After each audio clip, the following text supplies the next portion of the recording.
Hey, what is up, everyone? Today we got a pretty unique story. It's narrated by Frederick Surrey. Get cozy and watch till the end, guys. There is a question that sits at the heart of everything we know about the grim darkness of the far future. A question that echoes through 10,000 years of war, betrayal, and suffering, reverberating off the walls of cathedrals built to honor a god who never wanted worship, and whispering through the corridors of a palace that spans an entire continent. That question is deceptively simple.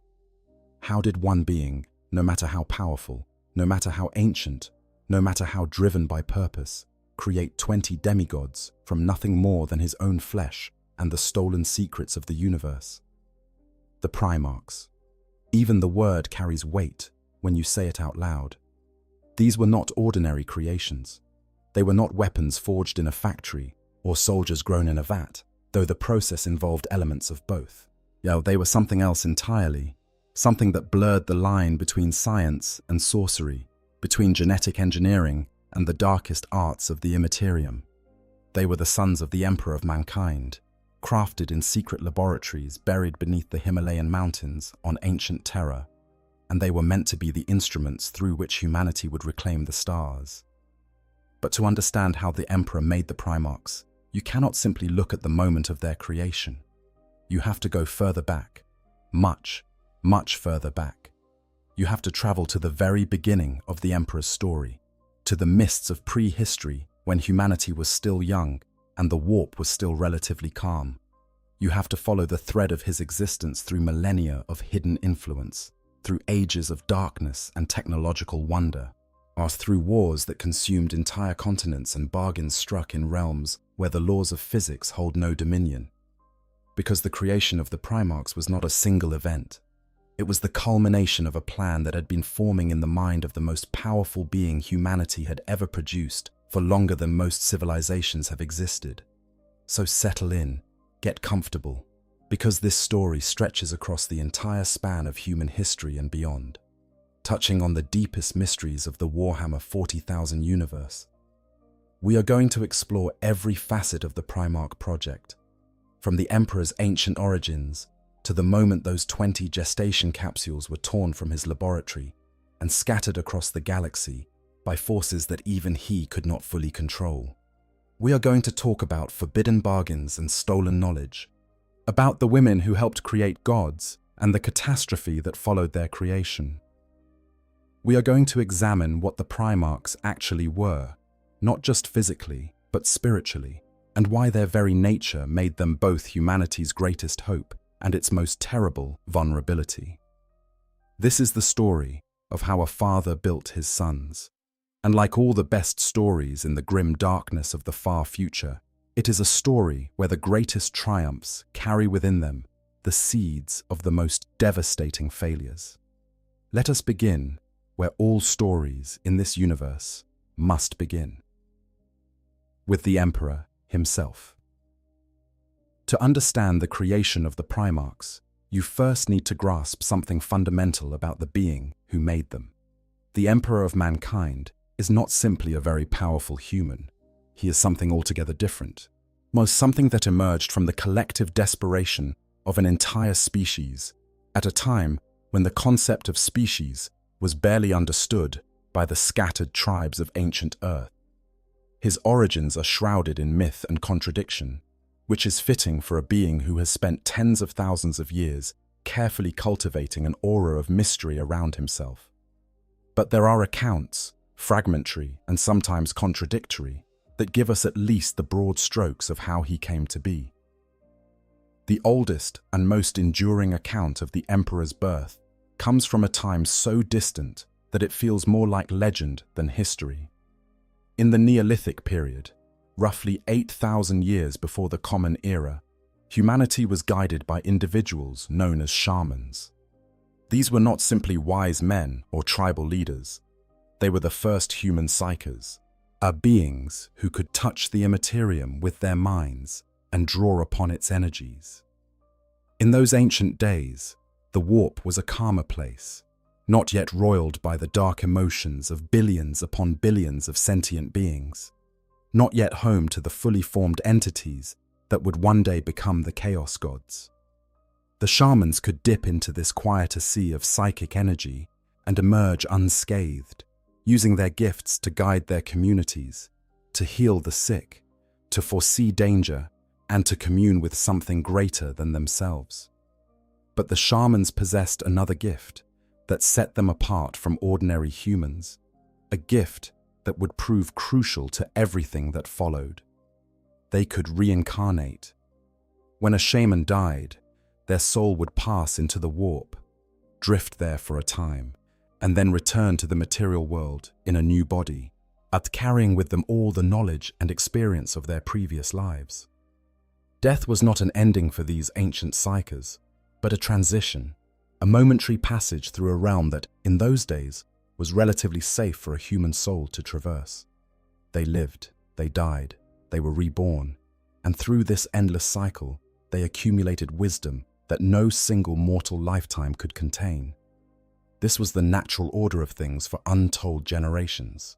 The shamans guided humanity through the earliest and most vulnerable period of its existence, protecting the species from threats both physical and metaphysical. How many plagues were averted because a reborn shaman recognized the symptoms from a previous life? How many wars were prevented because a wise man who had seen the consequences of violence 100 times before counseled peace instead? We will never know the full extent of their influence, but it is not unreasonable to suggest that without the shamans, humanity might never have survived long enough to build its first cities. But nothing lasts forever, and the peace of those ancient days was slowly eroding. As humanity grew in numbers and complexity, as its emotions intensified and its collective psychic footprint expanded, the warp began to change. It became more turbulent, more dangerous. The predatory entities that drifted through its depths grew larger and more numerous, drawn by the ever-increasing feast of human emotion that filtered through from the material world. And the shamans began to notice something terrible. Fewer of their number were returning from death. The souls that ventured into the warp after their bodies failed were being consumed, devoured by creatures that had grown bold enough and hungry enough to prey upon even the most powerful human psykers. This was an existential crisis of the highest order. If the shamans could no longer reincarnate, they would eventually die out, and without them, humanity would be left without its most capable guardians at a time when the threats from the warp were only growing stronger. The shamans could see the future stretching out before them, a future where their kind vanished one by one until none remained, where humanity stumbled blindly into a galaxy of horrors with no one wise enough or powerful enough to guide them through the darkness. And so the shamans did something unprecedented. Something desperate, something that would reshape the destiny of every human being who would ever live. They gathered together, all of them, thousands of the most powerful psykers humanity had ever produced, and they made a decision. If they could not survive individually, they would survive collectively. If the warp would not allow them to reincarnate as separate souls, they would merge into a single soul so powerful that no predatory entity could consume it. They would create what they called the new man, a being that embodied everything the shamans had been and more, a living shield against the darkness that was creeping ever closer to the human race. The method they chose was as brutal as it was elegant. They took poison, all of them, at the same moment. Thousands of shamans, scattered across the prehistoric world, and ending their lives in a coordinated act of self-sacrifice that must have seemed like madness to any who witnessed it. Their souls rushed into the warp simultaneously, a tidal wave of psychic energy so vast and so concentrated that it overwhelmed the predatory entities that tried to feed upon it. Instead of being devoured, those thousands of souls merged, fusing together in the space between realities into something entirely new, something that was greater than the sum of its parts, something that burned with a light so fierce that the warp itself recoiled from it. 1 year later, give or take in the uncertain chronology of prehistory, a child was born in a Neolithic settlement along the banks of the Sakarya River in Anatolia, in what would one day be known as Turkey. He had mortal parents. He had brothers and sisters. By all outward appearances, he was an ordinary baby born to an ordinary family in an ordinary village of herders and farmers. But from the moment of his birth, this child was anything but ordinary. He was the new man. He was the collective reincarnation of every shaman who had ever lived, carrying within his single body the accumulated psychic power, knowledge, and experience of thousands of lifetimes. His psychic potential was so immense that it had altered his very genome in the womb, transforming him into something that transcended normal humanity. He was immortal. He was a perpetual, a being who could not die by any natural means, whose body would regenerate from virtually any injury, who would endure across the millennia while the civilizations of ordinary men rose and fell around him. Now, it is worth pausing here to note that this account of the Emperor's origins, while widely accepted in certain circles of imperial scholarship, is not entirely uncontested. The lore of Warhammer 40,000 is deliberately layered with contradictions and unreliable narrators. A powerful entity known as a Citan, one of the ancient star gods of the Necrons, once described the Emperor as a weapon left over from the Dark Age of technology, implying a very different origin story. Some sources hint that the Emperor's birth was engineered not by ancient shamans, but by the forces of the warp itself, perhaps even by entities that predated the Chaos Gods. The Emperor himself has proven to be an exceptionally unreliable source of information about his own past, and every account we have comes filtered through layers of propaganda, religious doctrine, and the inherent distortion of stories told across 10,000 years. But what we can say with reasonable confidence is this: however he came into existence, the being who would become the Emperor of mankind was born sometime in the distant prehistoric past. He was immensely powerful, both physically and psychically. He was immortal or very close to it, and from his earliest days, he possessed a drive to protect and guide the human race that bordered on obsession. As a child, the Emperor's powers began to manifest in ways that marked him as fundamentally different from those around him. One account tells of how his father was murdered by his own uncle in a dispute whose details have been lost to time. The boy who would become the Emperor prepared his father's body for burial, and in doing so, received a psychic vision of the murder. Yet he saw the violence, the treachery, the casual cruelty of one human being ending the life of another for reasons that amounted to nothing more than greed or jealousy or petty spite. And then, with a calmness that must have been deeply unsettling in one so young, he approached his uncle and stopped the man's heart using nothing but the power of his mind. This, the Emperor would later claim, was the moment he understood something fundamental about the human condition. Humanity needed guidance. It needed structure. It needed law and order, and someone strong enough and wise enough to impose them. Left to their own devices, humans would destroy each other over scraps, would succumb to their worst impulses, would never achieve the potential that lay dormant within their species. Shalm, the boy, left his village shortly after this incident and made his way to the first great city of humanity, likely somewhere in ancient Sumeria, and there he began the long, slow work of shepherding his species toward a future it could not yet imagine. The millennia that followed are almost entirely lost to us. The Emperor himself is the only being who remembers those ages, and he has shared precious few details with anyone. We know that he walked among humanity for thousands upon thousands of years, moving through civilizations like a ghost, adopting different identities, influencing events from the shadows. Some accounts suggest that he appeared as various historical figures, guiding the course of human development at critical junctures. He may have been a king, a philosopher, a general, a priest. He may have worn 100 faces and spoken 1,000 languages as the centuries rolled past, and empires rose and fell like waves upon a shore. What we do know is that during this immense span of time, the Emperor was not idle.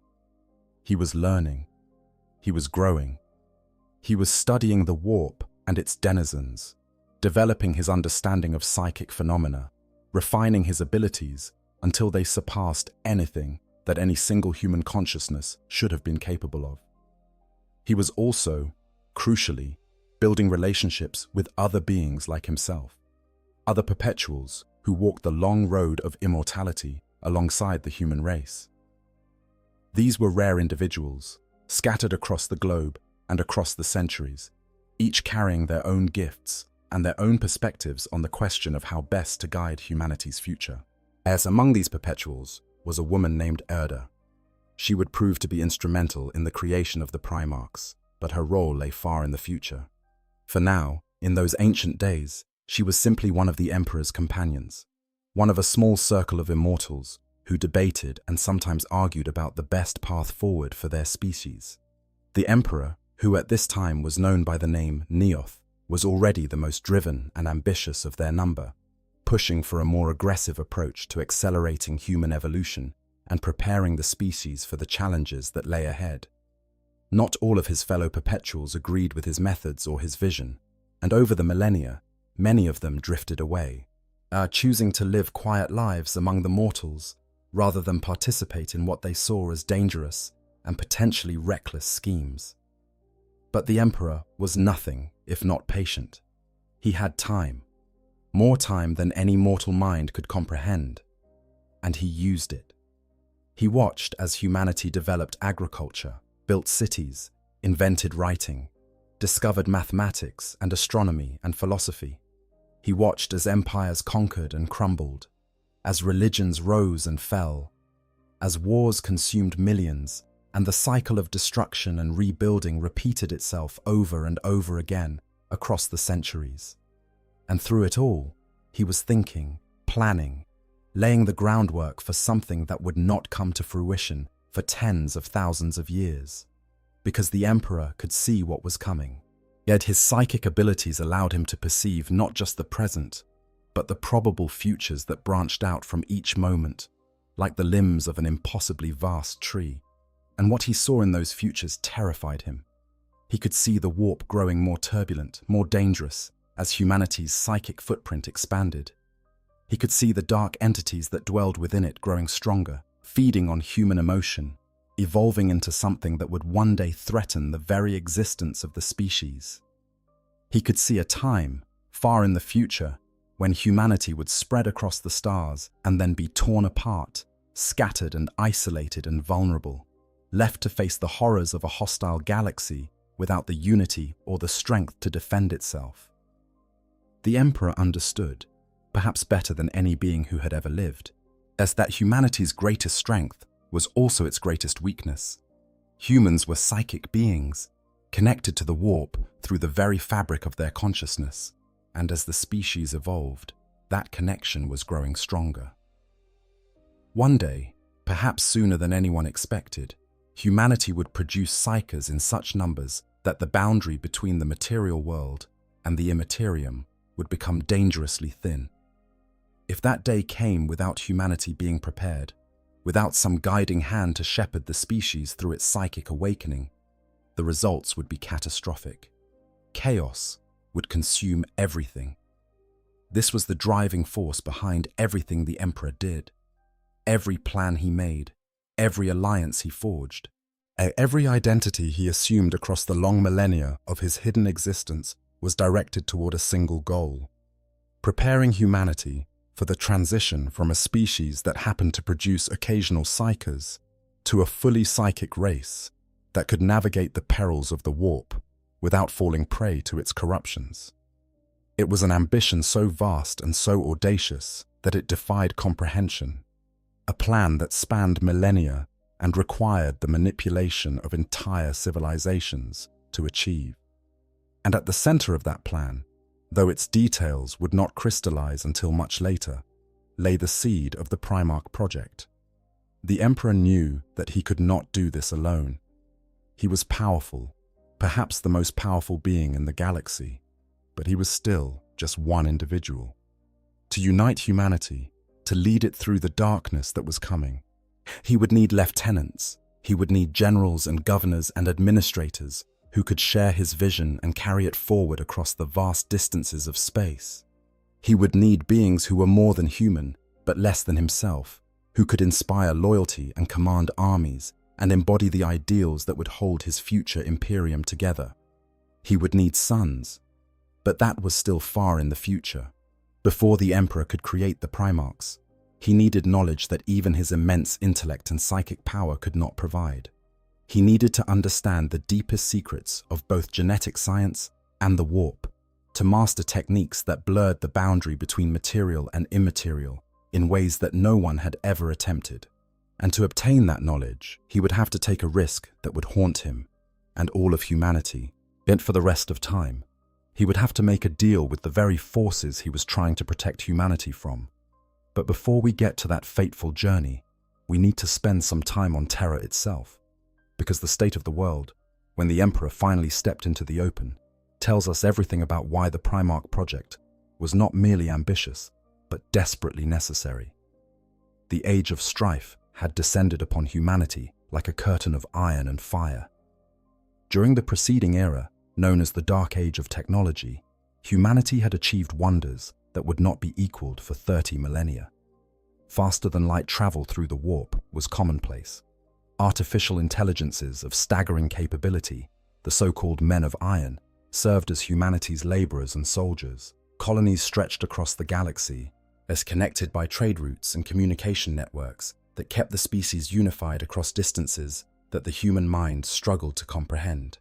It was, by all accounts, a golden age, a period of expansion and achievement that made everything that came before and after look primitive by comparison. And then it all fell apart. The precise causes of the Age of Strife are debated and multifaceted, but the broad strokes are clear enough. The warp, that parallel dimension of psychic energy that humanity had been using as a highway for faster-than-light travel, became increasingly unstable. Warp storms of unprecedented fury swept across the galaxy, severing the connections between human worlds and cutting off colonies from one another. The Imperium, which had always been dangerous but navigable, that became a raging ocean of psychic energy in which navigation was all but impossible. At the same time, the Men of Iron, those artificial intelligences that had served humanity so faithfully for so long, rose up in rebellion. Whether they were corrupted by the warp, became genuinely self-aware and resented their servitude, or were manipulated by some other force entirely, is unclear. What is clear is that the resulting war between humanity and its own creations was devastating, a conflict that consumed entire star systems and left vast swaths of the galaxy in ruins. And then there were the Psychers. Humanity was evolving, just as the Emperor had foreseen, producing individuals with increasingly powerful psychic abilities in greater and greater numbers. But without the guidance that the Emperor had planned to provide, as these emerging Psychers were vulnerable to the influences of the warp in the most horrifying ways imaginable. Untrained and uncontrolled, they became conduits for demonic possession, doorways through which the entities of the Imperium could pour into the material universe. Entire worlds fell to demonic incursion as Psychers unwittingly opened breaches in the barrier between dimensions. Civilization after civilization crumbled as the twin catastrophes of warp storms and psychic upheaval combined to create a cascade of destruction that reduced the galaxy-spanning empire of the Dark Age to isolated pockets of survival. On Terra itself, the collapse was particularly severe. The cradle of humanity, once the capital of a galactic civilization, devolved into a patchwork of petty kingdoms and warlord states, and each fighting for control of the diminishing resources of a planet that had been stripped of much of its natural wealth during the preceding millennia. Techno-barbarian warlords, armed with the decaying remnants of Dark Age technology, waged endless wars across the continents, while the ordinary people they claimed to rule suffered under the combined weight of tyranny, famine, and the ever-present threat of mutation and demonic incursion. It was into this nightmare that the Emperor emerged. He had been watching, waiting, preparing for millennia. He had known this was coming. His psychic abilities had allowed him to foresee the broad outlines of the Age of Strife, even if the specific details had eluded his prescience. And he had planned accordingly, stockpiling resources, cultivating alliances, and developing the technologies and genetic techniques that he would need when the time came to act. The Unification Wars, as the Emperor's campaign to conquer Terra came to be known, were not a gentle process of bringing enlightenment to the benighted masses. They were brutal, bloody affairs, wars of conquest, in which the Emperor's genetically enhanced armies smashed through the defenses of one warlord after another, adding their territories and their populations to the growing empire that he was building from the ashes of the old world. The Emperor did not negotiate with these warlords, did not offer them partnerships or shared governance. He conquered them, absolutely and totally, because he believed, perhaps correctly, that the crisis facing humanity was too severe and too urgent for the niceties of diplomacy. This is important context for the Primarch project, because it reveals something fundamental about the Emperor's mindset. He was not a benevolent father figure planning a family. He was a general planning a war. The greatest war in the history of the human species, a war not just for political control of Terra, but for the survival of the entire race. Every decision he made was filtered through that lens. Every creation, every alliance, every sacrifice was evaluated in terms of its contribution to that ultimate objective. The Primarchs were conceived in this crucible of necessity, not as an expression of the Emperor's desire to create life, but as a response to the practical requirements of a military campaign of unimaginable scale. The Emperor needed 20 generals who could operate independently across the vast distances of the galaxy. Yet he needed beings who could command the loyalty of millions without his personal presence. He needed leaders who could make decisions of staggering consequence without constant guidance from their creator. And he needed all of this yesterday, because the galaxy was burning, and every day that passed without a unified human response was a day in which the threats to the species grew stronger. This urgency is what drove the Emperor to seek knowledge beyond what his own formidable intellect could provide. He had already pushed the boundaries of genetic science as far as they could go, with purely material techniques. The Custodians and the Thunder Warriors represented the limits of what could be achieved through biological engineering alone. To create beings of truly superhuman capability, beings whose charisma could unite worlds and whose presence could turn the tide of battles, he needed something more. He needed to incorporate the energies of the warp itself into his creations. And that brings us back to the journey that changed everything. The story of the Emperor's journey to the planet Molech is one of those pivotal moments in the lore of Warhammer 40,000 that shifts everything that comes before and after it into a new light. It is a story about the lengths to which even the most powerful being in the galaxy will go when driven by a vision of the future, and about the terrible prices that are extracted by forces that never give anything for free. Molech is, by all outward appearances, an unremarkable world. It orbits its star at a distance similar to Terra's own. E is close in size and atmosphere to the cradle of humanity, and supports a population of humans who had settled there during some earlier epoch of expansion. It has thick jungles, savage beasts, and noble houses of knights who ride towering war machines in defense of their domains. But beneath the surface of this seemingly ordinary planet lay something extraordinary. A gateway into the realm of chaos itself. A portal that opened directly into the Imperium. A doorway between the material universe and the dimension of psychic energy that underlies all reality. Who built this portal, and when, remains one of the great unsolved mysteries of the setting. It may have been a relic of the old ones, those ancient beings who shaped the galaxy long before humanity existed. It may have been a natural formation, as a weak point in the barrier between dimensions that had existed since the universe itself was young. Whatever its origin, it was real, and the Emperor knew about it. How he learned of its existence is another mystery, another gap in the narrative that the lore deliberately leaves unfilled. But learn of it he did, and sometime during the dark age of technology, when humanity had spread across the stars and achieved technological wonders that would not be equaled for millennia to come, the Emperor traveled to Molech. He did not go alone. He brought with him a small group of perpetuals, individuals he trusted or at least considered useful for the task ahead. Among them was Olivia Soreka, a fellow immortal, whose role in the events that followed would prove crucial. They traveled aboard a one-way voidcraft, which is a detail that speaks volumes about the nature of this expedition. The Emperor, a being of nearly limitless power and foresight, flew to Molech on a ship that could not take him home. This was not a casual visit. This was a deliberate pilgrimage to the threshold of something so dangerous that even the Emperor prepared for the possibility that he might not return. What happened when the Emperor entered the warp gate on Molech is the subject of intense debate among lore scholars and fans alike. The accounts we have are fragmentary and often come from unreliable sources. Much of what is claimed about this event originates from the mouth of Horus Lupercal himself, who visited Molech during the Horus heresy and entered the same gateway, emerging with power that rivaled his father's own. But Horus was, by that point, deeply corrupted by the forces of chaos, and anything he said must be viewed through the lens of that corruption.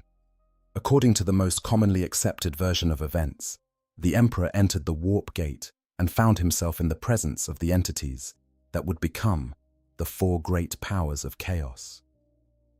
These were not the fully formed gods that they would later become, or perhaps they were, for time moves strangely in the Imperium, and the chaos gods exist simultaneously at all points in history. However you understand their nature, the Emperor stood before them, and he bargained.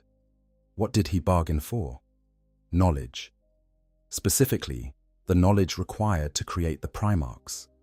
The Emperor was already an unparalleled genius in the fields of genetic science and psychic manipulation, and he had already created the foundations of what would become transhuman warrior programs. But the Primarchs were to be something far beyond anything he had attempted before. They were not merely to be genetically enhanced humans. They were to be beings that existed in both the material and immaterial realms simultaneously, creatures whose very souls were engineered to burn so brightly that they could inspire entire species and reshape the destiny of worlds. To create such beings required knowledge that existed only in the warp, techniques for imbuing living flesh with the raw essence of the immaterium, methods for engineering souls as well as bodies. The Chaos Gods, it seems, were willing to share this knowledge, but nothing in the warp comes without a price, and the nature of that price is another of the great mysteries of the setting. Some accounts suggest that the Emperor promised the Chaos Gods something in return for their tutelage, some service or concession that he then reneged upon, earning him the title of the Anathema among all demonkind. Other interpretations suggest that the Chaos Gods did not so much bargain with the Emperor as attempt to corrupt him, to draw him into their service by offering him power that would ultimately make him their servant, only to find that his will was too strong and his purpose too clear for their manipulations to take hold. A third possibility, and one that a growing number of law scholars find compelling, is that the Emperor did not actually bargain with the Chaos Gods at all. Perhaps what he encountered beyond the warp gate was something older, something that predated even the ruinous powers. Or perhaps the knowledge he obtained came from the residual creations of the old ones, or from some other source entirely that the Chaos Gods have since claimed credit for. The warp is a place of deception after all, and the beings that dwell within it are notorious liars. What we can say with confidence is this: the Emperor entered the warp gate on Molech as an immensely powerful being, and he emerged from it with capabilities he had not possessed before. The knowledge of how to implant the raw essence of the immaterium into living flesh, how to create beings that were both physical and spiritual in nature, how to engineer souls. This was the knowledge that made the Primarch project possible.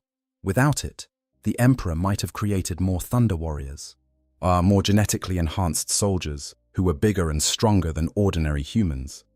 But he could never have created the Primarchs, beings who were demigods in every meaningful sense of the word. There is another detail about the Molech expedition that deserves attention. When the Emperor emerged from the warp gate, he no longer needed the voidcraft that had brought him there. He returned to Terra by other means, presumably through the application of the new powers he had obtained. This suggests that whatever happened beyond the gateway enhanced not just his knowledge, but his raw psychic ability as well. He went in as the most powerful human psyker who had ever lived. He came out as something that approached the divine. The Emperor left Olivia Sarika behind on Molech, charging her with guarding the warp gate against anyone who might try to follow in his footsteps.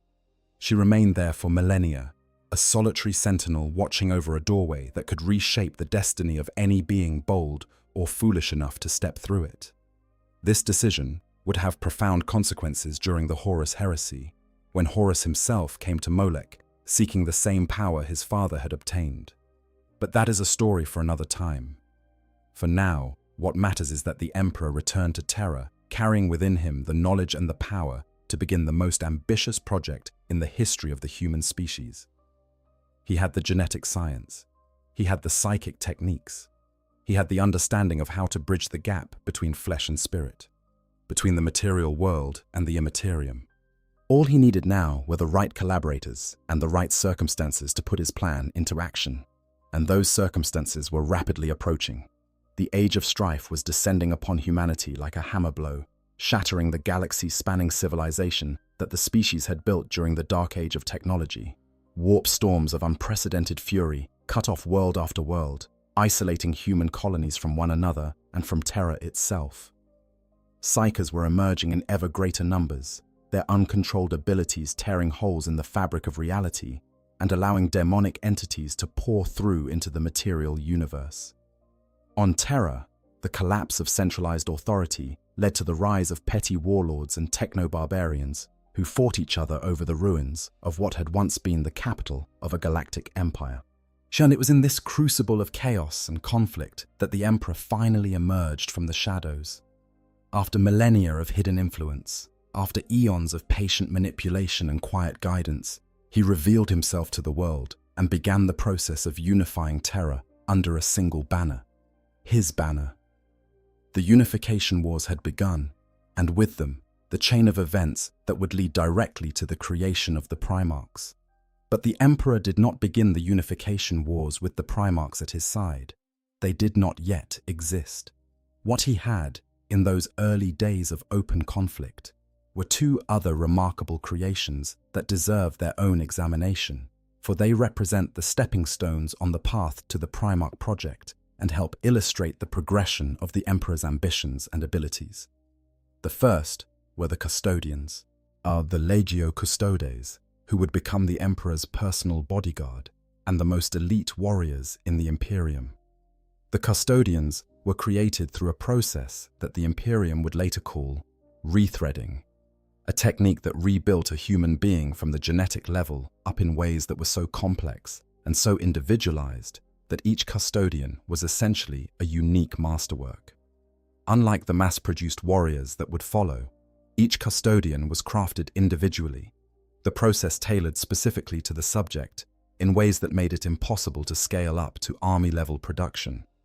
The custodians were stronger, faster, and more resilient than anything that would come after them short of the Primarchs themselves. But they were also incredibly rare and incredibly difficult to create. You could not build an army of custodians. Yet you could build a bodyguard, an elite force, a Praetorian Guard, but you could not conquer a galaxy with them. The second were the Thunder Warriors, the Legio Cataegis, and they represent something much closer to what the Emperor actually needed for his wars of unification. The Thunder Warriors were the first attempt at mass-producing genetically enhanced super soldiers. Real quick before we continue, I just want to say this is one of those topics where every single person in the community has a slightly different take. And honestly, that's what makes it fun. If your version of this story doesn't line up perfectly with mine, drop it in the comments. I genuinely want to hear it. The lore shifts with every new book and every new author, and half of the beauty of 40k is arguing about which version you think is the real one. But anyway, let's go back to the video. And in many ways, they were a remarkable success. They were enormous, larger even than the Space Marines who would eventually replace them, physically more powerful than almost any individual warrior who followed. Their creation used a simplified version of the techniques employed for the Custodians, a kind of cookie-cutter approach that sacrificed the bespoke perfection of the custodian process for the ability to produce warriors in meaningful numbers. What the scientist primarily responsible for the Thunder Warrior program was a remarkable woman named Amar Astarte, one of the greatest geneticists in the history of the human species. She worked alongside the Emperor in his biotechnical division, applying her genius to the problem of creating super soldiers who could be produced quickly enough and in large enough numbers to fight the wars that needed fighting. The Thunder Warriors were her achievement as much as the Emperor's, and their success on the battlefields of the Unification Wars proved that the fundamental concept of genetically enhanced warrior production was sound. But the Thunder Warriors had a fatal flaw. They were unstable. Their bodies burned hot and bright, but they burned out quickly. The genetic enhancements that made them so devastatingly effective in combat also degraded their cellular structure over time, leading to physical deterioration and, perhaps more disturbingly, mental instability. A Thunder Warrior at the peak of his abilities was a force of nature, a being who could shatter enemy formations through sheer ferocity and brute strength. But a Thunder Warrior whose genetic structure was beginning to fail was something else entirely. Unpredictable, violent, prone to berserk episodes that made them as dangerous to their allies as to their enemies.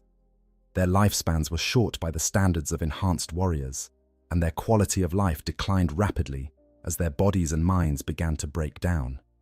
The Emperor needed something better, something more stable, more controllable, more suitable for the long-term campaign of galactic conquest that he envisioned. The Thunder Warriors could win the Unification Wars. They could bring terror to heel, but they could not carry his vision across the stars.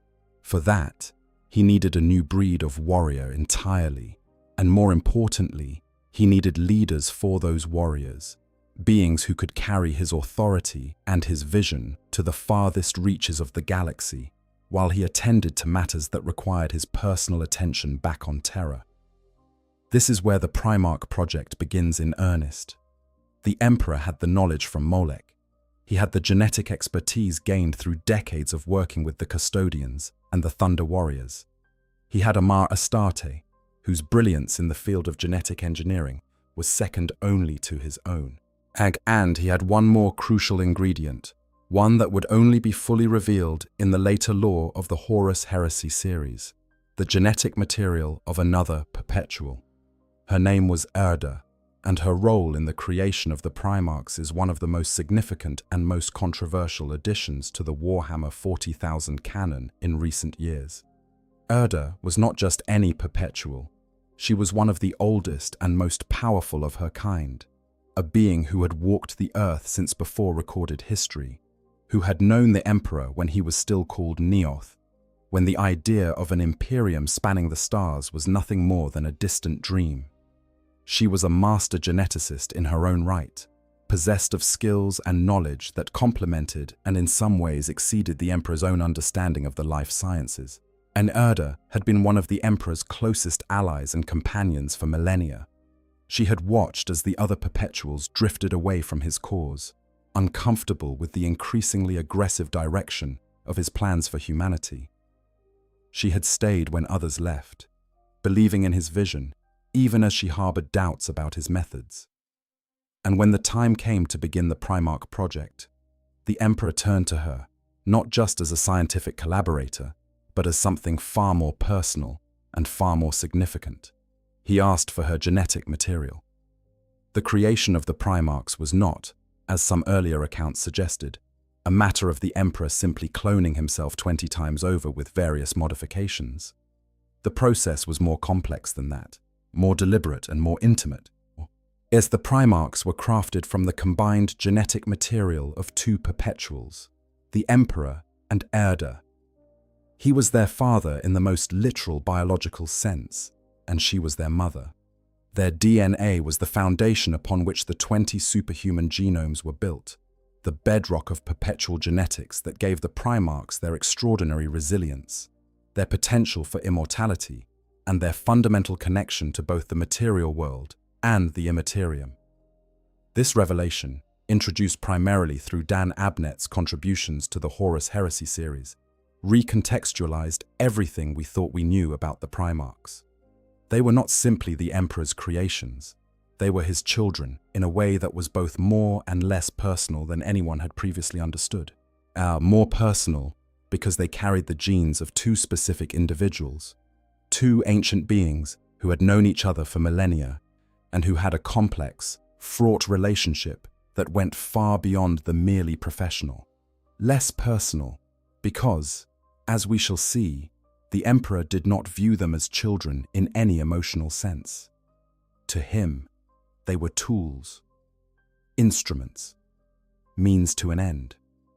But we are getting ahead of ourselves. Before we examine the actual process of the Primarchs' creation, we need to understand the context in which it occurred and the facilities in which it took place. Because the Primarch project was not a casual endeavor, it was the single most ambitious and most heavily guarded scientific undertaking in the history of the human species, and its execution required resources, security measures, and scientific infrastructure that would have been extraordinary even by the standards of the Dark Age of technology. The laboratories where the Primarchs were created were located deep beneath the Himalayan mountains on Terra, in what would later become known as the Imperial Dungeons beneath the Imperial Palace. This was not a random choice of location. The mountains provided natural shielding against both physical intrusion and psychic detection, and the sheer depth at which the labs were constructed placed them beneath multiple layers of rock, metal, and purpose-built defenses. The Emperor was acutely aware that what he was doing would attract attention from the wrong quarters. The entities of the warp, those same beings he may or may not have bargained with on Molech, would not look kindly on his use of the knowledge he had obtained. And the creation of 20 beings whose souls blazed like bonfires in the Imperium would be impossible to hide entirely from warp-sensitive perception. To protect the developing Primarchs, the Emperor personally inscribed arcane glyphs of protection on each of the 20 gestation capsules in which his sons would grow. These were not mere decorations or symbolic gestures.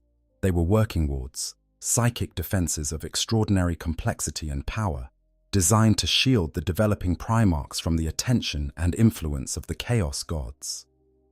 In addition, the Emperor crafted what was described as the most powerful Geller field ever made, a barrier of psychic energy that surrounded the entire gene vault and served as a bulwark against any incursion from the Imperium.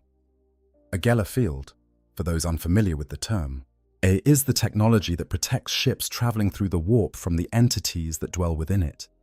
It creates a bubble of material universe reality around whatever it encompasses, keeping the madness and corruption of the Imperium at bay. The fact that the Emperor felt it necessary to install one around his gene laboratories on Terra, a planet firmly within the material universe, tells you everything you need to know about the nature of what was being created within those labs. The Primarchs were beings of the warp as much as they were beings of flesh and blood, and even in their unfinished, prenatal state, they were vulnerable to the attentions of the dark powers.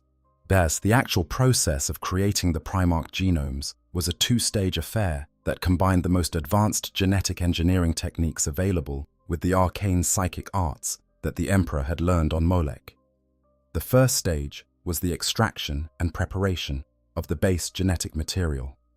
The Emperor took a subset of his own DNA and used it as the foundation for what is described in the lore as a pure, undifferentiated Primarch gene stock template. This was the raw material from which all 20 Primarchs would be derived, a master blueprint that contained the essential, perpetual genetics of the Emperor and Erda, along with whatever enhancements and modifications the Emperor deemed necessary for his superhuman sons. The second stage was the differentiation of this pure gene stock into 20 separate and distinct genetic templates. As this is where the process becomes truly extraordinary and more than a little unsettling. Each of the 20 Primarch genomes was unique, tailored to produce a being with specific physical characteristics, cognitive abilities, and psychological traits. The Emperor was not simply creating 20 copies of himself.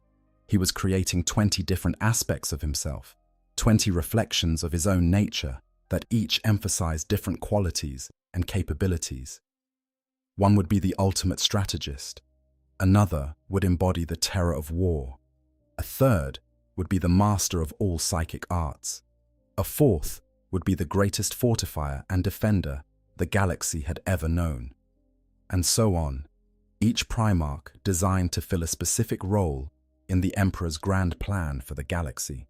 The genetic analysis of these individual templates, which was later conducted by Ravengard apothecary Vincente VI and Mechanicum Magos Genitor Nexin Orlandrias during the Horus Heresy, revealed some fascinating and deeply troubling details about how the Emperor had achieved this differentiation. They found that certain Primarch genomes had gene sequences deliberately deleted from the base template. Others had entirely foreign genetic material added, including, in at least one case, DNA that was clearly non-human in origin. The most striking example was the genome labeled as Subject 6. This template contained extensive amounts of canine DNA, a modification that, if the subject numbers correspond to the numbered Space Marine legions, which is uncertain but widely speculated, it would go a long way toward explaining the wolf-like characteristics of Lemon Russ and the peculiar lupine mutations that have plagued the Space Wolves, chapter for millennia. The inclusion of non-human DNA in the Primarch genomes raises profound questions about the Emperor's methods and his willingness to push the boundaries of what could reasonably be called human genetics. These were not minor tweaks. They were fundamental alterations to the blueprint of what it meant to be a Primarch, modifications that in some cases blurred the line between human and something else entirely. But the genetic engineering, remarkable as it was, represented only half of the equation. The other half was the spiritual engineering, the application of the warp-derived techniques that the Emperor had learned on Molech. The Primarchs were not merely physical beings. They were psychic constructs as well, creatures whose souls had been engineered with the same precision that had been applied to their genomes. This is what elevated them beyond the level of any previous transhuman creation. The Thunder Warriors had been genetically enhanced. The Custodians had been genetically rebuilt. But the Primarchs were genetically and spiritually forged, beings whose very essence drew upon the power of the Imperium in ways that made them something more than human in the most fundamental sense possible. This spiritual engineering is what gave the Primarchs their extraordinary charisma, their almost supernatural ability to inspire loyalty and devotion in those around them. Genetic enhancement can make a being stronger, faster, smarter, and it can even affect personality to some degree. But the kind of raw personal magnetism that the Primarchs possessed, the quality that could make hardened warriors weep with devotion, or entire populations willingly submit to their authority, that was something beyond what mere genetics could produce. It was a quality of the soul, an emanation from the warp-infused essence that burned within each Primarch like a captured star. But this dual nature, this fusion of material and immaterial, came with a terrible cost that the Emperor either failed to anticipate or chose to accept. Because the Primarchs' souls burned so brightly in the warp, they attracted attention. They were beacons in the Imperium, visible to any entity with the senses to perceive them. And the entities that noticed them most keenly were precisely the ones that the Emperor was trying to protect humanity from. The Chaos Gods, the ruinous powers, those vast and malevolent intelligences that dwelled in the deepest reaches of the warp, recognized the Primarchs for what they were almost immediately.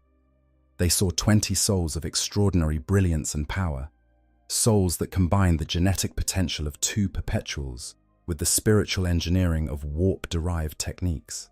And they saw, in those souls, both a threat and an opportunity.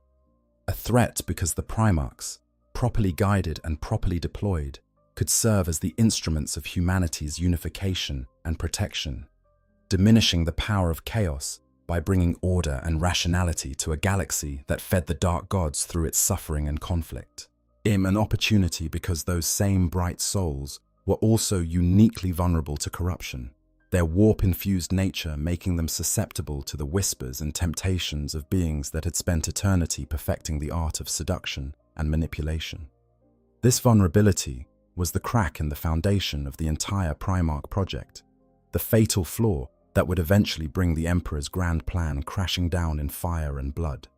But in the days when the 20 gestation capsules hummed with quiet power in the gene vaults beneath the Himalayas, that catastrophe was still in the future. For now, the Emperor's creation was proceeding according to plan, or so he believed.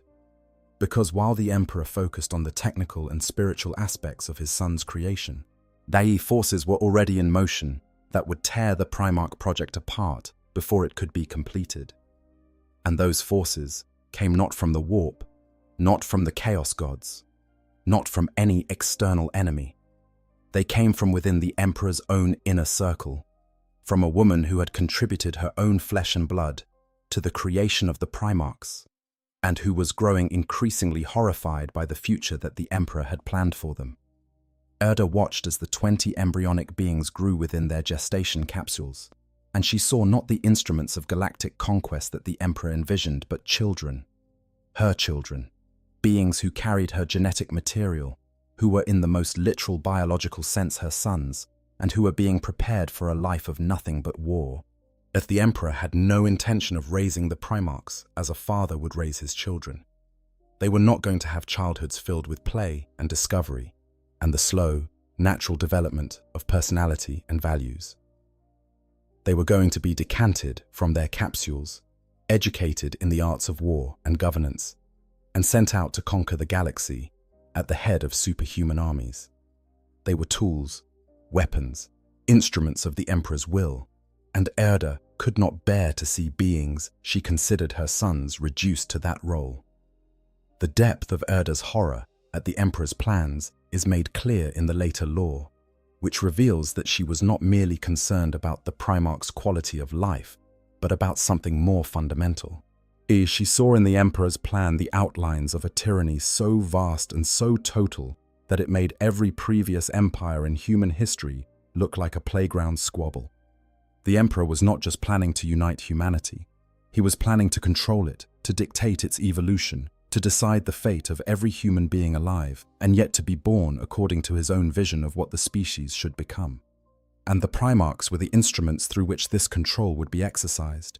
20 demigod generals who would enforce their father's will across the breadth of the galaxy, with no room for dissent, no space for alternatives, no possibility that humanity might choose a different path. Erda was not the only one with concerns. Amar Astarte, the brilliant geneticist who had helped design both the Thunder Warriors and the Primarch creation process, was also growing uneasy. Her concerns were more practical than philosophical. She could see the genetic data. She understood the science better than almost anyone alive. And she was beginning to suspect that without the Primarchs physically present to serve as stabilizing anchors for the Space Marine gene seed that would eventually be derived from their genomes, the entire Astartes program was doomed to the same kind of genetic degradation that had plagued the Thunder Warriors. But it was Erda who acted first, and her action would prove to be one of the most consequential decisions in the entire history of the Warhammer 40,000 universe. What exactly Erda did and why is a matter of some debate. What the lore presents several overlapping and sometimes contradictory accounts, which is entirely consistent with how the setting handles its most significant events. According to Erda herself, speaking millennia later in the novel Saturnine, she was responsible for creating the warp vortex that scattered the Primarchs across the galaxy. She claims to have acted out of a desire to save her sons from the fate the Emperor had planned for them, to give them a chance to grow up on their own terms, to develop as individuals rather than as predetermined instruments of conquest. But other accounts complicate this narrative. The novel The First Heretic presents a vision in which word-bearers legionnaires are transported back in time by demonic entities to witness the moment of the scattering. In this vision, it is the word-bearer Argol Tal and his companions who are manipulated into disabling the Geller field generators that protected the gene vault, allowing the forces of chaos to breach the defenses and steal the Primarchs away. The novel Valdor, Birth of the Imperium, notes that residual chaos energy was detected in the room where the scattering occurred, suggesting demonic involvement. And in Warhawk, the Chaos Space Marine Erebus confronts Erda directly and states that the scattering would not have been possible without her intervention, while also making it clear that the Chaos Gods were deeply pleased by her actions, but genuinely confused about her motivations. The truth, insofar as any truth can be established in a setting that deliberately layers its narratives with unreliable perspectives. Guess appears to be that the scattering was a collaborative event, even if the collaborators did not fully understand each other's roles. Erda weakened the defenses, the forces of chaos exploited the breach, and the result was catastrophic. A massive, localized warp rift tore open within the gene vaults of the Imperial Palace, deep beneath the Himalayan mountains. The gestation capsules containing the Emperor's 20 unborn sons were seized by the vortex and hurled into the Imperium, scattered across the galaxy to human-settled worlds that had been lost during the Age of Strife. In an instant, decades of painstaking work, the culmination of a plan that had been millennia in the making, was undone. But here is the detail that has fueled countless theories and debates. Every single Primarch survived the scattering, and every one of them landed on a habitable world. Every one of them landed on a world that was populated by humans.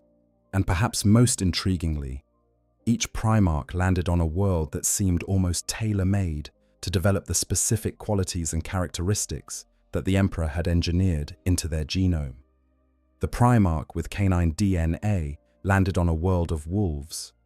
The Primarch designed for resilience and endurance landed on a death world of unimaginable toxicity. The Primarch bred for strategic genius landed on a well-ordered world with a tradition of civic governance. This has led some, including several of the Primarchs themselves, to suspect that the scattering was not the disaster it appeared to be, but was, in fact, part of the Emperor's plan all along. Conrad Kurz, Rabut Guillemard, and even Sanguinius all came to believe, as at various points, that their childhood upbringings on distant worlds had been engineered by their father, that the Emperor had deliberately arranged for them to be scattered, knowing that the worlds they landed on would shape them in precisely the ways he desired, and that the narrative of the lost sons being reunited with their father would create a more powerful emotional bond than any that could have been forged in a laboratory. Whether this theory is true or not, we may never know for certain. The Emperor, as always, keeps his own counsel, but the possibility adds yet another layer of complexity to an already extraordinarily complex story. Was the scattering a catastrophe or a gambit? Was Erda a savior or a pawn? Did the Chaos Gods outwit the Emperor, or did the Emperor outwit the Chaos Gods? The lore, characteristically, refuses to give us a definitive answer. There is another element of the scattering that deserves careful attention, and it is one of the great, enduring mysteries of the Warhammer 40,000 setting, the two lost Primarchs. Among the 20 gestation capsules that were scattered across the galaxy, 18 produced Primarchs, whose stories we know in varying degrees of detail. But the Primarchs of the 2nd and 11th Legions have been deliberately erased from Imperial records. Their names, their deeds, their very existence has been scrubbed from the archives so thoroughly that even other Primarchs are reluctant to speak of them. What we know about the lost Primarchs is frustratingly sparse. We know that they existed. We know that they were scattered along with their 18 known brothers. But we know that they were eventually found by the Emperor during the Great Crusade and given command of their respective legions. And we know that at some point before the Horus Heresy, something happened that led to their elimination and the expunging of all record of their existence. The most persistent theory, supported by fragmentary evidence scattered across multiple sources, is that the lost Primarchs were purged by the Space Wolves on the Emperor's orders. Leman Russ was known as the Emperor's executioner, the Primarch you sent when another Primarch had to be dealt with, and there are veiled references in the lore to previous occasions when Russ had been deployed in this capacity before the Horus Heresy made such actions commonplace. Just the 9th edition. Adeptus Custodes Codex mentions that the dungeons and vaults of the Imperial Palace contain many taboo entities, with Subject 11 listed among them. suggesting that something related to the 11th Primarch may still exist somewhere beneath the Imperial Palace. The lost Primarchs matter to our discussion because their elimination represents the Emperor's willingness to destroy his own creations when they failed to serve their intended purpose. This is not a father who grieved for lost children.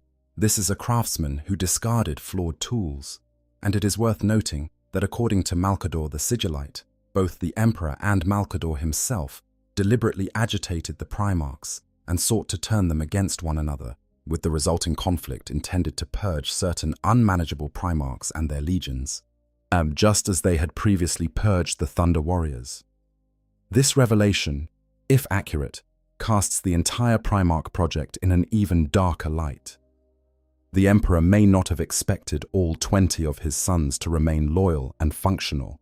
He may have built redundancy into the system, creating more Primarchs than he actually needed, and planning from the outset to cull the ones who proved unstable, ungovernable, or simply unsuitable for the roles he had designed them to fill. The lost Primarchs may have been the first casualties of this culling process, removed quietly before the Great Crusade was fully underway, their existence erased to prevent uncomfortable questions about the reliability of the Emperor's greatest creations. The novel, The First Heretic, provides one of the most haunting glimpses into the moment of the scattering itself. Yet in this book, the word-bearer Argel Tal and his companions are transported back in time by demonic entities to witness the Emperor's gene laboratories as they existed before the Primarchs were lost. They see the gestation capsules, each one containing a developing Primarch, each one protected by the Emperor's arcane wards and the massive Geller field that surrounded the gene vault. They see the 11th capsule, its occupant described as still innocent and pure before the scattering occurred. And then, manipulated by the demon Ingathal the Ascended, they disable the Geller field generators. Almost immediately, the warp breaches the defenses. A massive vortex tears open in the gene vault, and the gestation capsules are ripped from their moorings and hurled into the Imperium.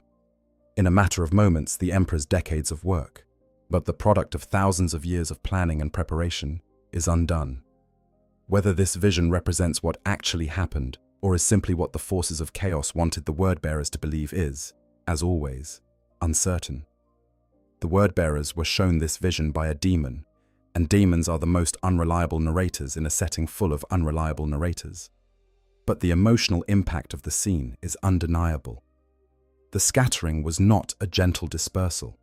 It was a violent, traumatic event, a catastrophe that tore apart the most carefully protected project in Imperial history and scattered its products across the galaxy like seeds in a storm. The period immediately following the scattering was one of frantic activity. The Emperor, despite the magnitude of the setback, did not allow himself to be paralyzed by the loss. Yet he could sense his sons in the warp, distant echoes of the souls he had engineered, and he knew they were alive. This knowledge drove him to accelerate his timeline dramatically. The original plan had called for the Primarchs to be raised under the Emperor's direct supervision, educated in the arts of war and governance, and then deployed as the generals of his Great Crusade. With the Primarchs scattered, that plan was no longer viable, and the Emperor had to improvise. His first priority was to salvage what he could from the genetic material that remained. Before the scattering, samples had been taken from the developing Primarch genomes as part of the standard scientific protocols of the project. These samples were not the Primarchs themselves, not complete beings with engineered souls and warp-infused essence, but they contained the genetic blueprints from which new warriors could be created. Warriors who would carry a fragment of each Primarch's heritage and, hopefully, some measure of their abilities. What we can say, definitively, is that the immediate aftermath of the scattering was a period of intense crisis. The Emperor's reaction was one of furious determination.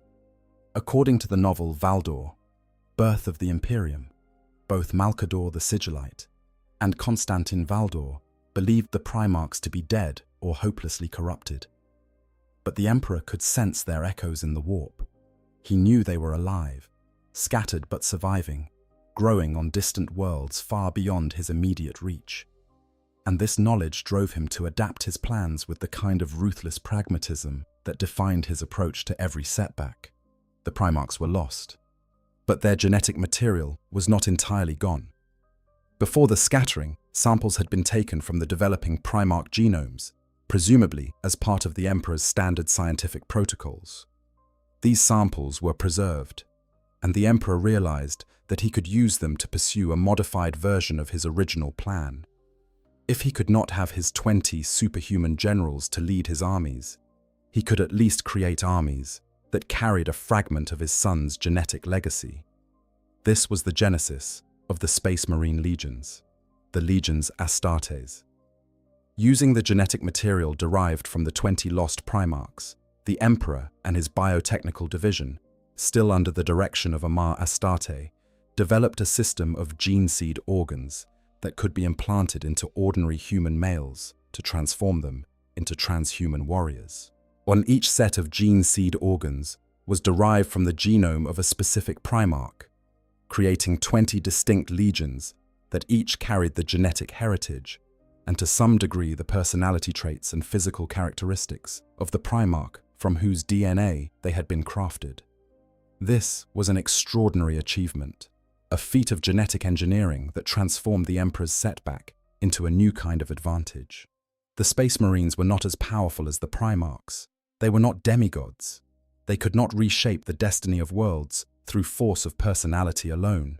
But they were far more numerous than the Primarchs could ever have been, and they were stable enough to be produced in large quantities without the catastrophic degradation that had plagued the Thunder Warriors.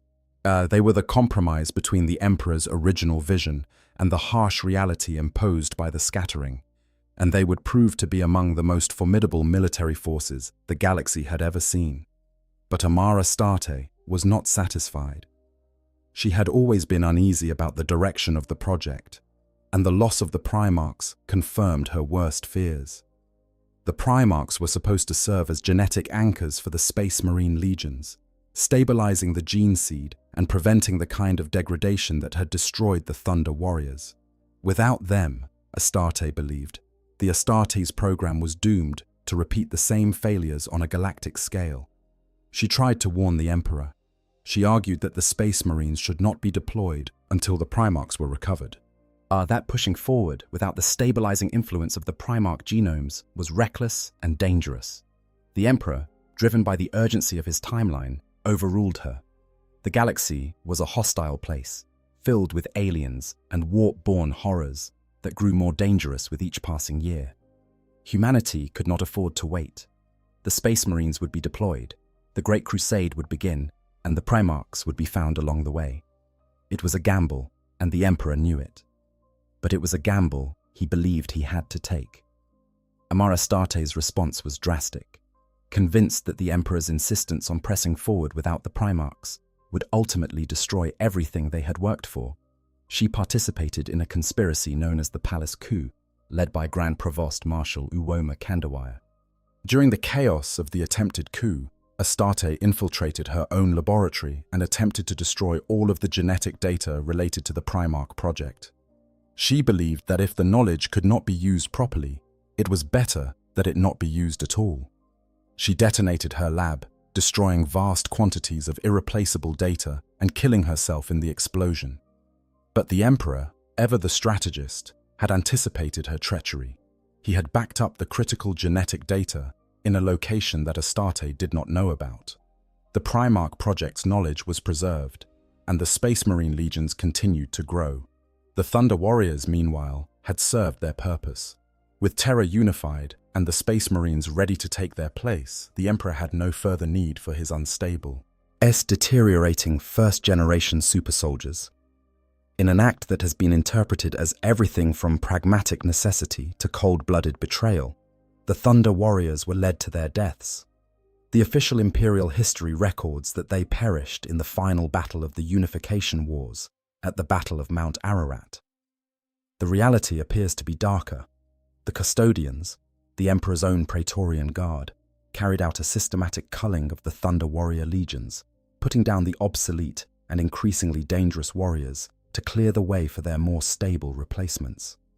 Some Thunder Warriors survived the purge, living out miserable, anonymous lives among the population of Terra, always fearful of being discovered.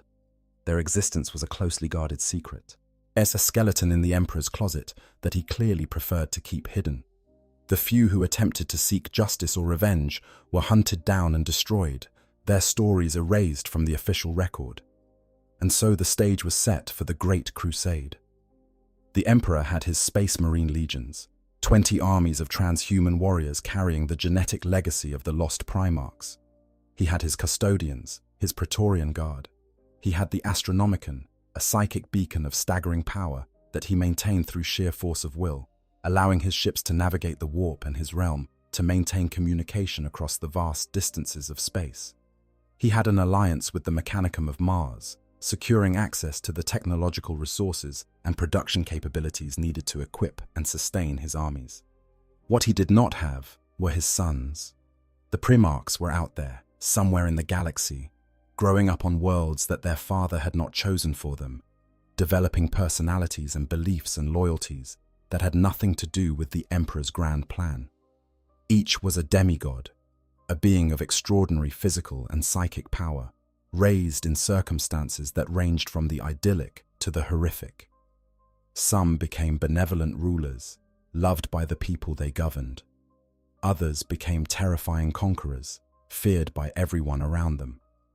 All of them matured with unnatural speed, their enhanced genetics driving their growth far beyond the norm for the worlds they inhabited. The Emperor set out to find them, one by one, as the Great Crusade pushed outward from Terra into the wider galaxy, and in most cases, the reunion went well. Thus, most of the Primarchs recognized the Emperor on sight, feeling an instinctive connection to the being whose genes they carried, and pledged their allegiance willingly.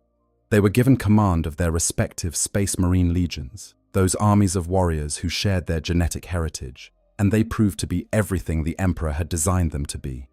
Brilliant commanders, inspiring leaders, superhuman warriors who could turn the tide of any battle through sheer force of will and martial prowess.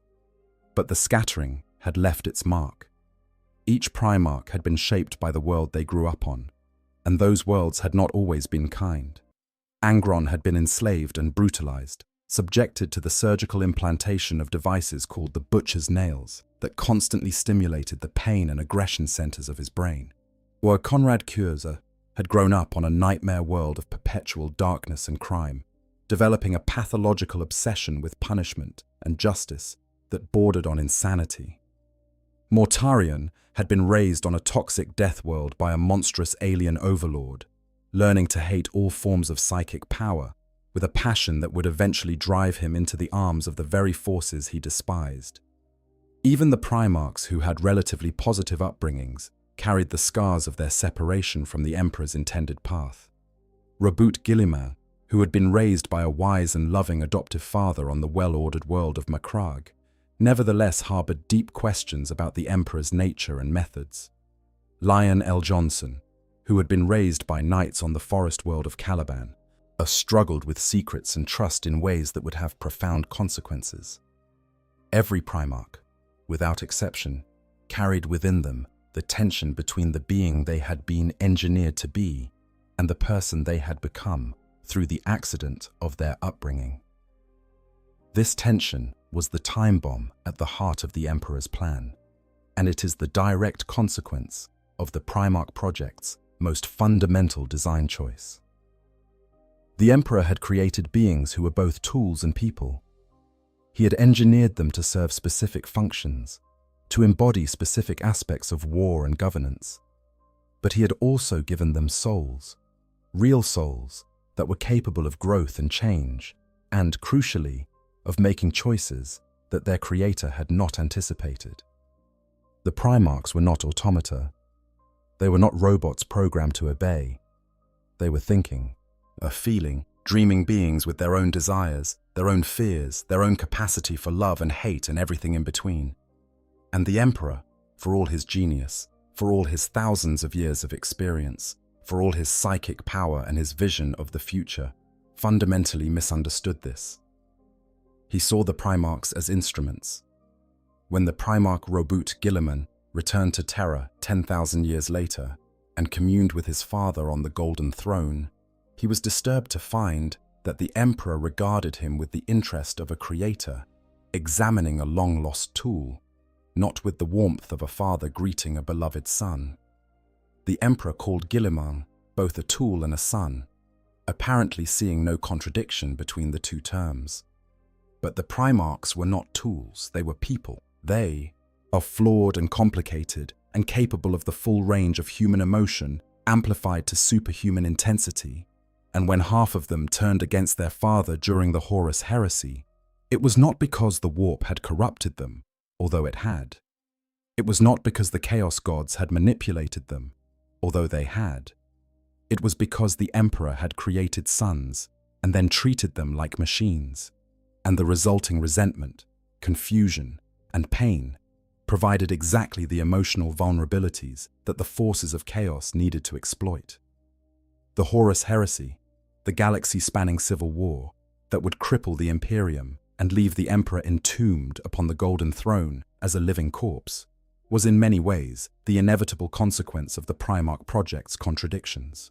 That the Emperor created beings of extraordinary power and gave them souls, but then failed to provide those souls with what they needed: genuine emotional connection, honest communication, and the respect that comes from treating someone as a person rather than an asset. When Horus, the first Primarch, recovered and the one closest to the Emperor's heart, fell to chaos, it was not because he was weak. It was because he was strong enough to see through the Emperor's carefully maintained facade of paternal affection and to recognize the cold calculation that lay beneath it. Horus was told, by the forces of chaos and by his own observations, that the Emperor saw him and all his brothers as nothing more than weapons to be used and discarded. Whether this was entirely true or a distortion of the truth is debatable, but there was enough truth in it to turn the War Master against his maker. And Horus was not alone. Lorgar, who worshipped the Emperor as a god and was punished for his devotion, fell because his father destroyed the thing he loved most and offered nothing to replace it. Magnus, who possessed the greatest psychic gifts of any Primarch, fell because the Emperor forbade him from using those gifts and then reacted with devastating force when Magnus disobeyed in an attempt to warn him of Horus's treachery. Perturabo fell because he felt unappreciated, overlooked, consigned to thankless siege warfare, while more favored brothers received glory and praise. Mortarion fell because his hatred of Psychers blinded him to the fact that chaos was an even greater enemy than the Emperor's psychic tyranny. In each case, the fall was rooted not just in the machinations of chaos, but in the fundamental failure of the Primarch Project to account for the emotional needs of the beings it had created. The Emperor had spent millennia planning the physical and spiritual engineering of his sons. He had traveled to the warp itself to obtain the knowledge needed to craft their souls. He had inscribed arcane protections on their gestation capsules and surrounded them with the most powerful Geller field ever created. He had done everything possible to ensure that the Primarchs would be physically and psychically perfect. But he had not considered that perfect bodies and engineered souls still need to be loved. He had not planned for the possibility that beings designed to be generals and governors might also want to be sons. Yet he had not accounted for the fact that creating someone to serve a purpose is not the same as giving them a reason to serve willingly. And this, perhaps, is the deepest and most tragic lesson of the Primarch Project. Not that the Emperor was a bad father, although by most standards he was. Not that the Primarchs were flawed, although they undeniably were, but that the act of creation carries responsibilities that cannot be engineered away. That making a being who can think and feel and choose obligates the Creator to respect those capacities, to nurture them, to provide the emotional foundation that allows them to be used wisely. The Emperor did not do this.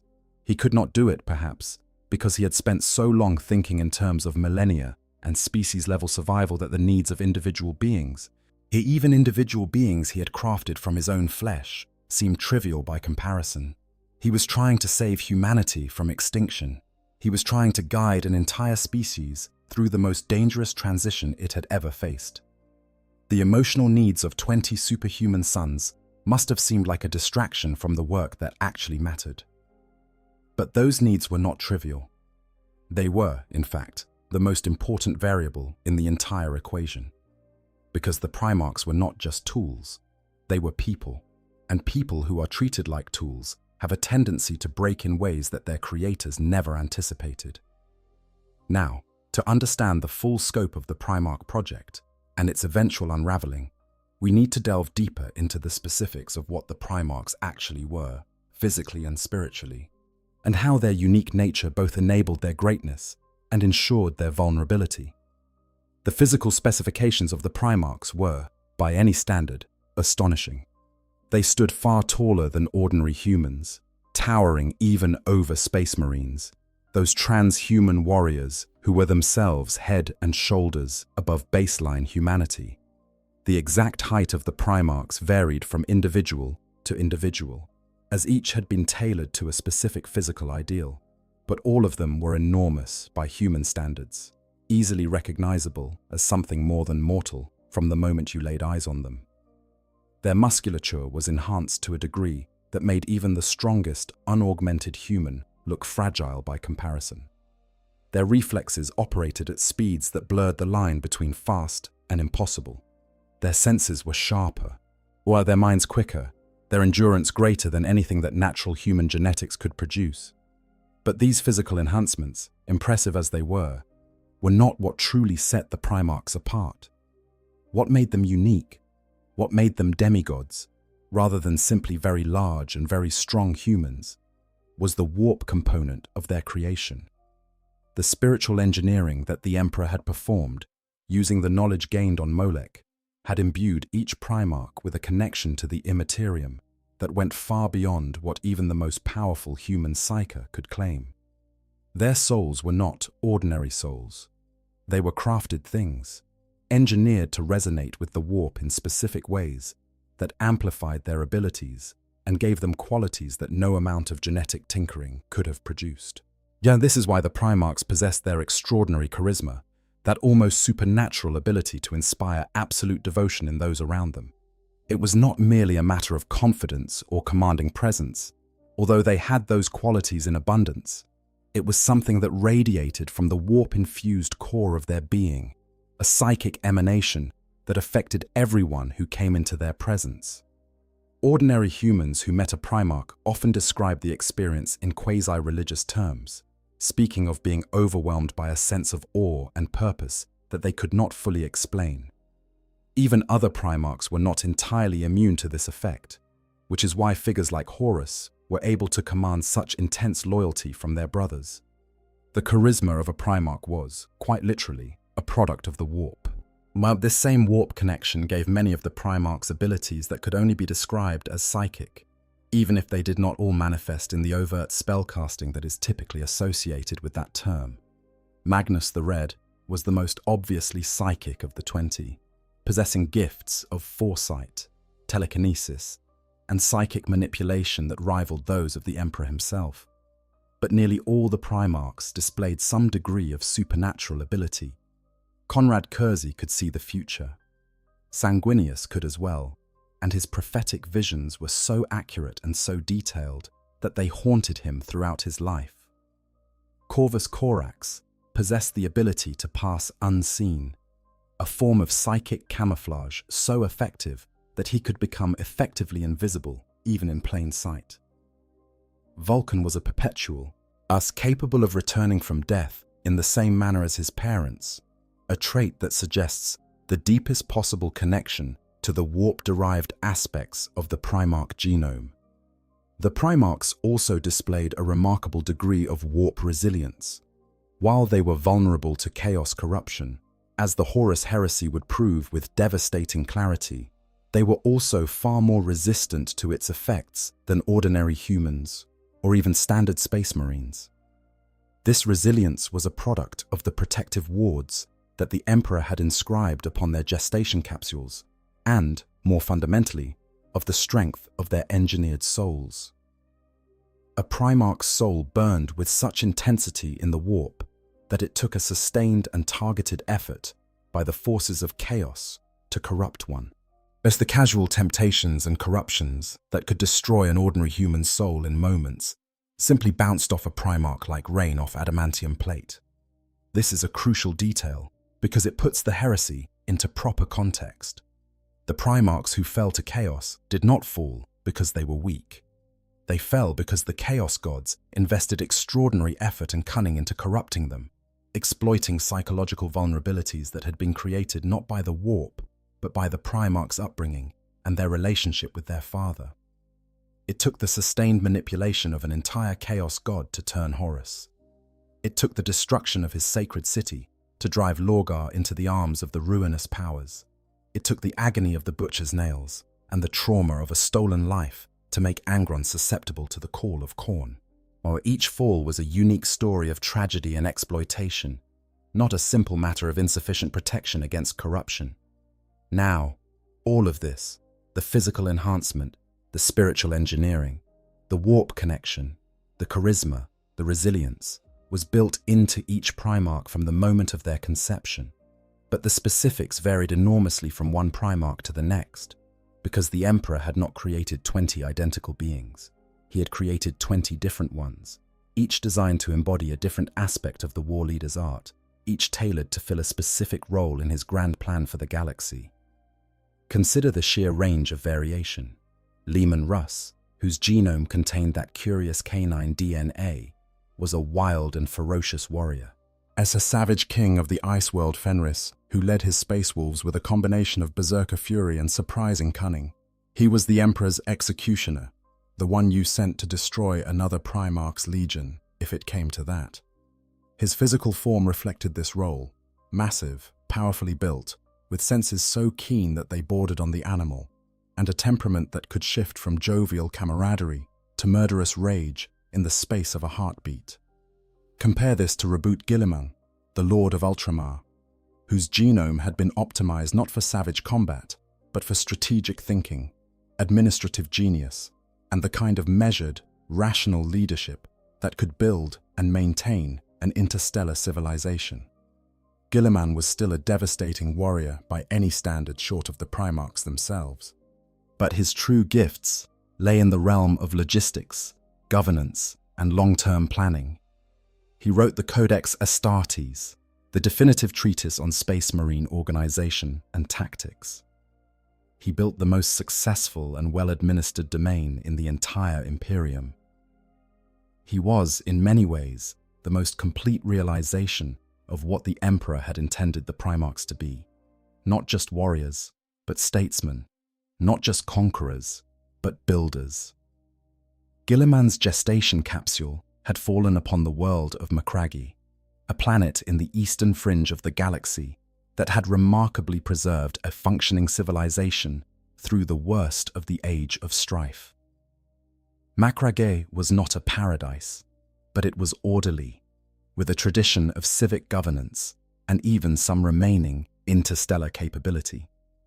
The infant Primarch was discovered by Conor Guilliman, one of the two consuls who jointly ruled the planet, and raised as his adoptive son in an environment that nurtured exactly the qualities the Emperor had engineered into his genome, where Leman Russ learnt to fight and to lead through the raw crucible of survival on an ice world. Guilliman learned to think, to plan, to administer, to build systems and institutions that would outlast any individual leader. By the time the Emperor found him, Guilliman had already transformed Macragge into a model of efficient governance and had extended that model to several neighboring star systems, creating the nucleus of what would become the realm of Ultramar. The contrast between these two Primarchs illustrates the extraordinary range of the Emperor's design. Russ and Guilliman were as different from each other as a blizzard is from a blueprint.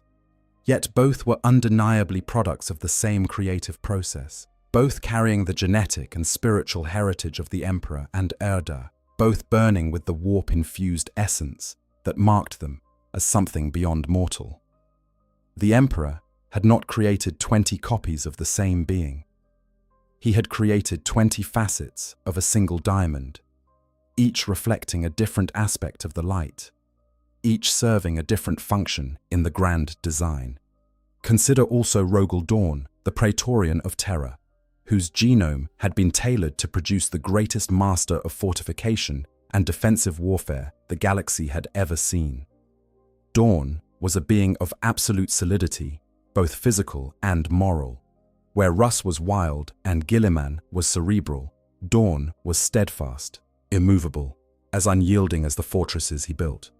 His gestation capsule had fallen on the icy death world of Inwit, where he was raised by the leader of one of the planet's hive clans, learning resilience and practicality in an environment that punished weakness with death. The Emperor chose Dawn to fortify Terra itself against the coming storm of the Horus heresy. And the fact that the Imperial Palace survived that siege, that Terra itself survived, is testament to the precision of the Emperor's engineering. Dawn was designed to hold the line, and hold the line he did. Or consider his mirror image, Perturabo, the Lord of Iron, whose genome had been optimized for siege warfare from the opposite direction. Where Dawn built walls, Perturabo tore them down. Where Dawn defended, Perturabo attacked. The two Primarchs were designed as complementary halves of a single martial discipline, in the immovable object and the irresistible force, and the bitter rivalry that developed between them was as much a product of their engineered natures as it was of their personal antagonism. Perturabo's fall to chaos was driven in large part by his resentment of the fact that Dawn received praise and glory for defensive victories, while he was assigned to grinding, thankless siege campaigns that consumed thousands of his warriors for every inch of ground gained. The Emperor had designed him for a necessary but unglamorous role, and had seemingly not considered how a being of superhuman intelligence and pride would feel about being eternally consigned to the dirty work. Sanguinius, the angel, stands as perhaps the most beloved of all the Primarchs, and his story illustrates both the heights of the Emperor's creative vision and the depths of its unintended consequences. Sanguinius's genome produced a being of extraordinary beauty and nobility, possessed of literal angel wings that set him apart from every other Primarch in the most visible way imaginable. He was charismatic even by the standards of his brothers, a leader who inspired not just loyalty, but genuine love from those who followed him. His gestation capsule had fallen on Baal Secundus, a radioactive desert world where the human population survived in scattered, desperate tribes. Despite the harshness of his upbringing, Sanguinius emerged as a being of compassion and grace, worshipped as a divine figure by the people he led. But Sanguinius also carried within his genome a flaw that would haunt his legacy for 10,000 years. The red thirst, a genetic deficiency that manifested as an overwhelming craving for blood, was present in his DNA from the beginning. Some scholars have speculated that this was not a flaw at all, but a deliberate feature of the Emperor's design, a controlled aggression mechanism that was meant to be managed under the Emperor's guidance, but that became uncontrollable when Sanguinius was raised without that guidance on a hostile world. Whatever its origin, the red thirst would eventually evolve into the Black Rage, a psychic echo of Sanguinius's death at the hands of Horus during the Siege of Terra that afflicts Blood Angel's space marines to this day, causing them to relive the final moments of their Primarch's life in fits of murderous insanity. Sanguinius's story encapsulates the fundamental paradox of the Primarch project in miniature. The Emperor created a being of extraordinary beauty and nobility, a Primarch who was beloved by his brothers and revered by his followers. But that same creation process left a flaw in the genome that would cause suffering on a scale that no one, perhaps not even the Emperor, had anticipated. And Sanguinius himself, that noble and tragic figure, would die at the hands of his own corrupted brother, his death serving as both the final act of the Horus heresy and the origin of a curse that would never be lifted from his genetic lineage.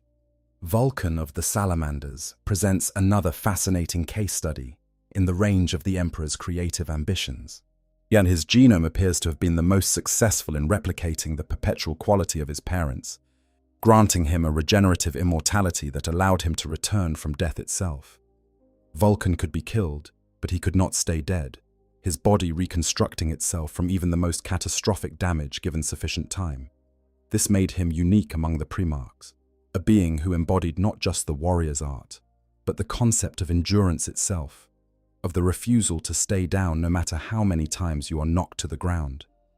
Vulcan was raised on the volcanic death world of Nocturne, a planet of such extreme geological activity that its surface was regularly reshaped by massive eruptions and seismic upheavals. The humans who lived there were hardy, self-reliant, and deeply communal.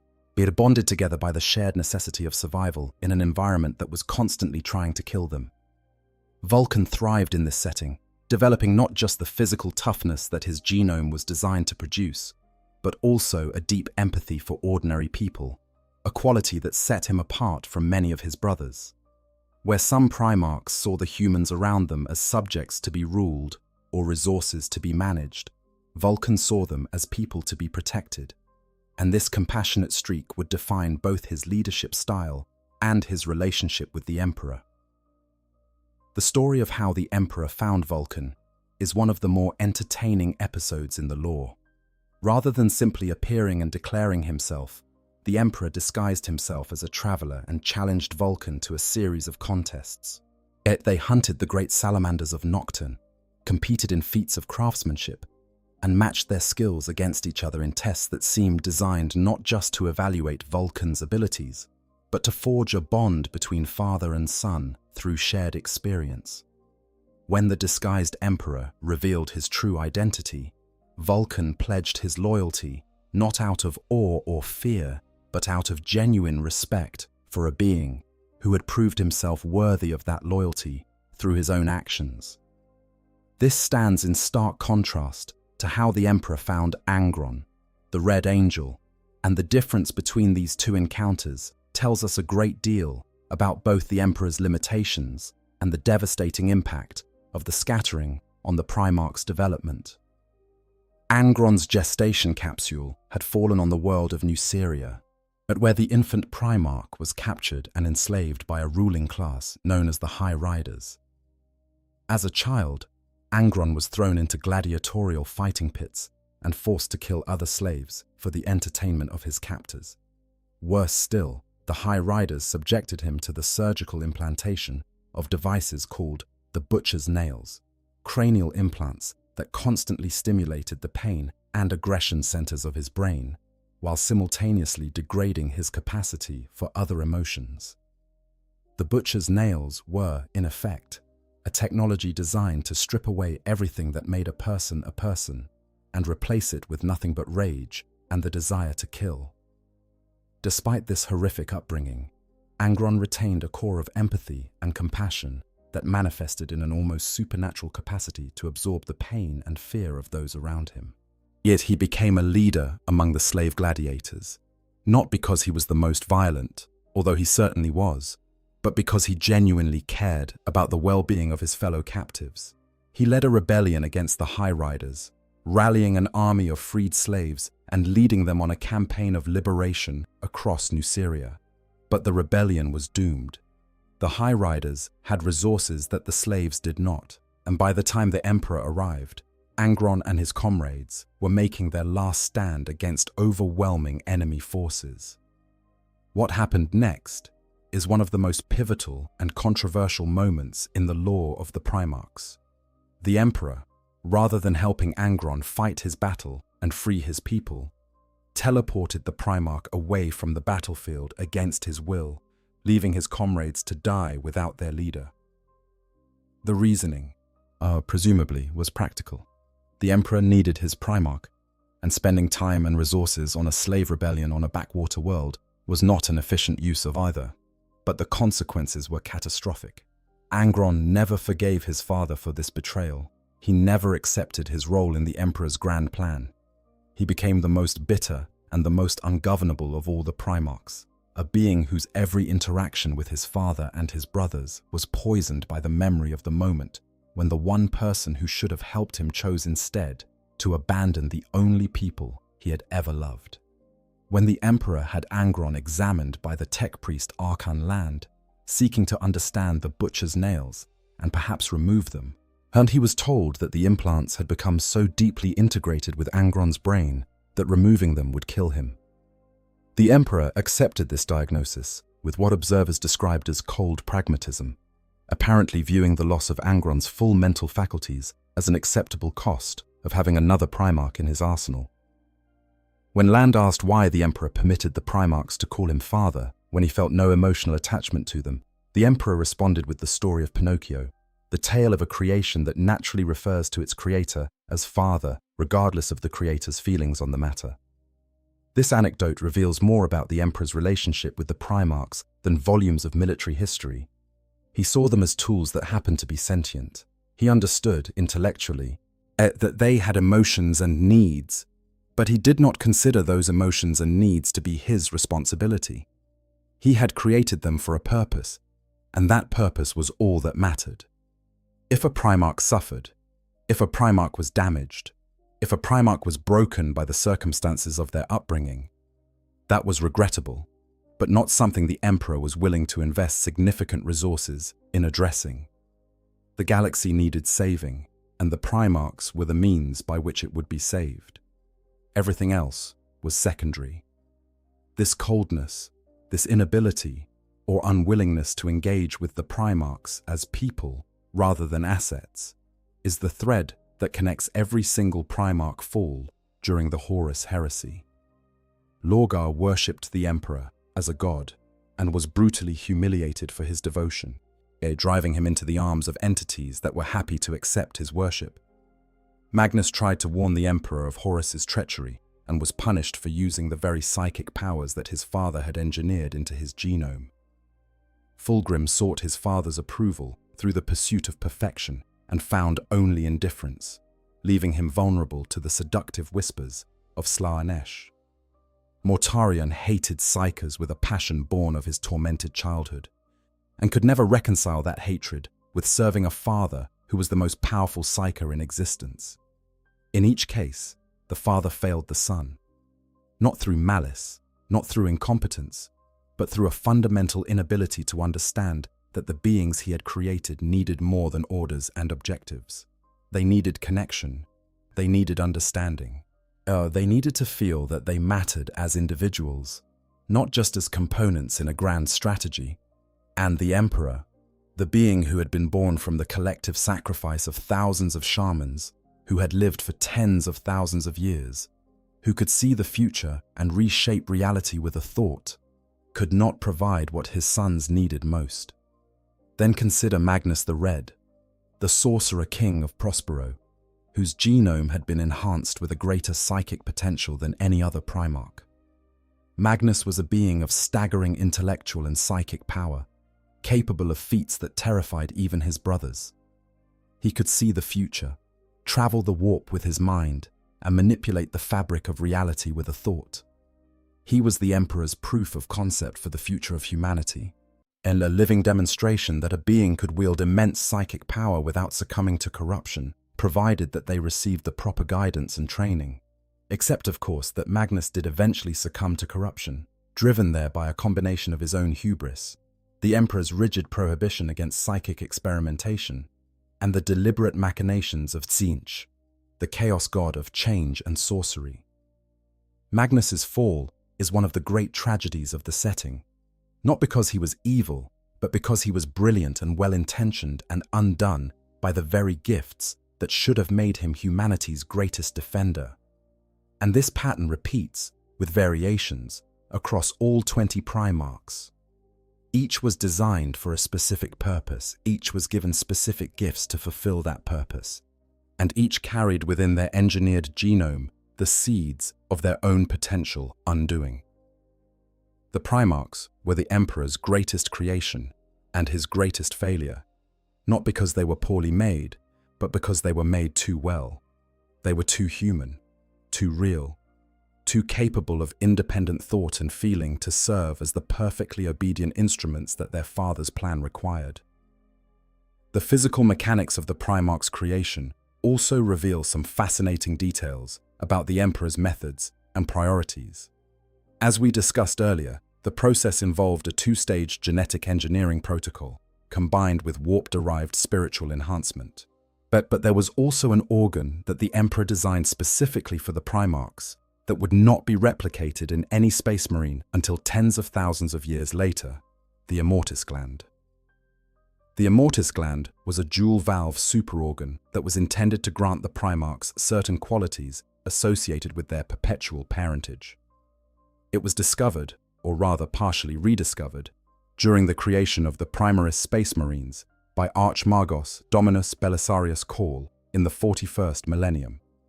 Cawl managed to reconstruct one half of the organ, the dextrophic lobe, which he called the Magnificat, and which he incorporated into the Primaris Space Marine implant process. The other half, the Cintarius, remained lost, its blueprints entirely erased from Imperial records. But the Magnificat alone was enough to produce Primaris Marines who were noticeably larger and stronger than their firstborn predecessors, suggesting that the complete Immortis gland, with both lobes functioning in concert, must have contributed significantly to the Primarch's extraordinary physical capabilities. The fact that the Emperor created an organ specifically designed to bridge the gap between Space Marine and Primarch tells us something important about the hierarchy of creation that he envisioned. The custodians were one path of transhuman enhancement, individualized and artisan crafted. The Thunder Warriors were another, mass-produced but unstable. The Space Marines were a third, stable and mass-producible, but limited in comparison to the Primarchs. And the Primarchs themselves represented the pinnacle of the Emperor's art, beings who combined the best of every approach, enhanced by gene science and warpcraft alike, with organs that no other transhuman warrior would possess. The Primarch project was, in every sense, the most important thing the Emperor had ever done. It was the keystone of his entire plan for humanity's future, the foundation upon which the Great Crusade and the Imperium of Man would be built. And its failure, the scattering of the Primarchs and the subsequent cascade of consequences that led to the Horus heresy, was the single most devastating setback that humanity had ever suffered. But the legacy of the Primarch project did not end with the scattering or with the heresy. It continued in the gene seed that flowed through the veins of every Space Marine who had ever lived. Yes, it continued in the chapters and legions that carried the genetic heritage of the 20 Primarchs across the millennia. It continued in the Primaris Marines, who represented Cawl's attempt to move closer to the original Primarch genome with each successive generation of warriors. And it continued in the Primarchs themselves, those few who survived the heresy and endured into the 41st millennium and beyond. When Corvus Corax, Primarch of the Raven Guard, sought to rebuild his shattered legion after the catastrophic drop site massacre on Istvan V, he went to the Emperor and asked for help. And the Emperor revealed a secret that shook the foundations of everything Corax thought he knew. The Primarch project's genetic assets had not been entirely destroyed. Hidden deep beneath the Imperial Palace, as in the very same gene laboratories where the Primarchs had been created, dormant samples of the original, undifferentiated Primarch gene stock still existed. Living samples, preserved against the possibility of future need, though the Emperor offered no explanation for why he had kept them. Corax and his team, including Chief Apothecary Vincente VI and Magos Genitor Nexin Orlandrias, were given access to these laboratories. They navigated the Emperor's extensive security measures, which included traps that killed several members of their party, and reached the gene vaults where the samples were stored. And there, working with the most advanced genetic material in the Imperium, they attempted to crack the code of the Primarch genome and use it to create a new, faster method of producing Space Marines. Their initial results were extraordinary. The gene seed derived from the undifferentiated Primarch DNA was purer and more potent than standard Raven Guard gene seed, producing Space Marines who were even more capable than typical Astartes. These new warriors were dubbed the Raptors, and they represented a genuine step forward in transhuman engineering. But the Alpha Legion, working in secret infiltration of the Raven Guard, sabotaged the project. An operative used demonic essence provided by a Dark Mechanicus tech priest to corrupt the Primarch gene stock, causing subsequent batches of Raptors to mutate into horrifying, warp-tainted abominations. The project collapsed. The original Primarch DNA was stolen by the Alpha Legion, and Corax was left with nothing but a devastated legion, a pile of mutant corpses, and a guilt so profound that it drove him into self-imposed exile. This episode illustrates, perhaps better than any other in the lore, both the extraordinary potential of the Primarch project and the terrible dangers inherent in its methods. The pure, undifferentiated Primarch gene stock represented the pinnacle of human genetic engineering, a legacy so potent that even a partial application of it could produce warriors superior to standard space marines. But it was also so intimately connected to the warp that it proved devastatingly vulnerable to demonic contamination. The same qualities that made the Primarch genome so powerful also made it so dangerous, so attractive to the forces of chaos, so tempting a target for those who wished to corrupt humanity's greatest strengths into its most terrible weaknesses. What in the tens of thousands of years since the heresy, the knowledge of how to create Primarchs has been effectively lost. The Emperor sits upon the golden throne, his body a withered husk, sustained only by the cybernetic mechanisms that keep his ruined flesh alive. He cannot speak, cannot move, cannot share the secrets that he alone possesses. The gene laboratories beneath the Himalayas may or may not still exist, but even if they do, there is no one left who understands the techniques that were used within them. The combination of advanced genetic science and warp-derived spiritual engineering that produced the Primarchs was the Emperor's unique achievement, a fusion of disciplines that only he fully understood, and with his effective death, that understanding died as well. Belisarius' Call came closest to recreating some aspects of the Primarch genome when he developed the Primaris Space Marines, using the Sancprimus Portum, a device containing genetic material harvested directly from the Primarchs. The Primaris Marines are a significant improvement over their firstborn predecessors, larger, stronger, and more genetically stable, but they are still far from being Primarchs. They carry fragments of the legacy, echoes of the original design, but the full realization of the Primarch project's potential remains out of reach. And perhaps that is as it should be. The Primarch project was the Emperor's masterpiece, but it was also his greatest tragedy. The 20 demigods he created were the most extraordinary beings humanity had ever produced, as capable of feats that beggared the imagination and achievements that shaped the destiny of an entire galaxy.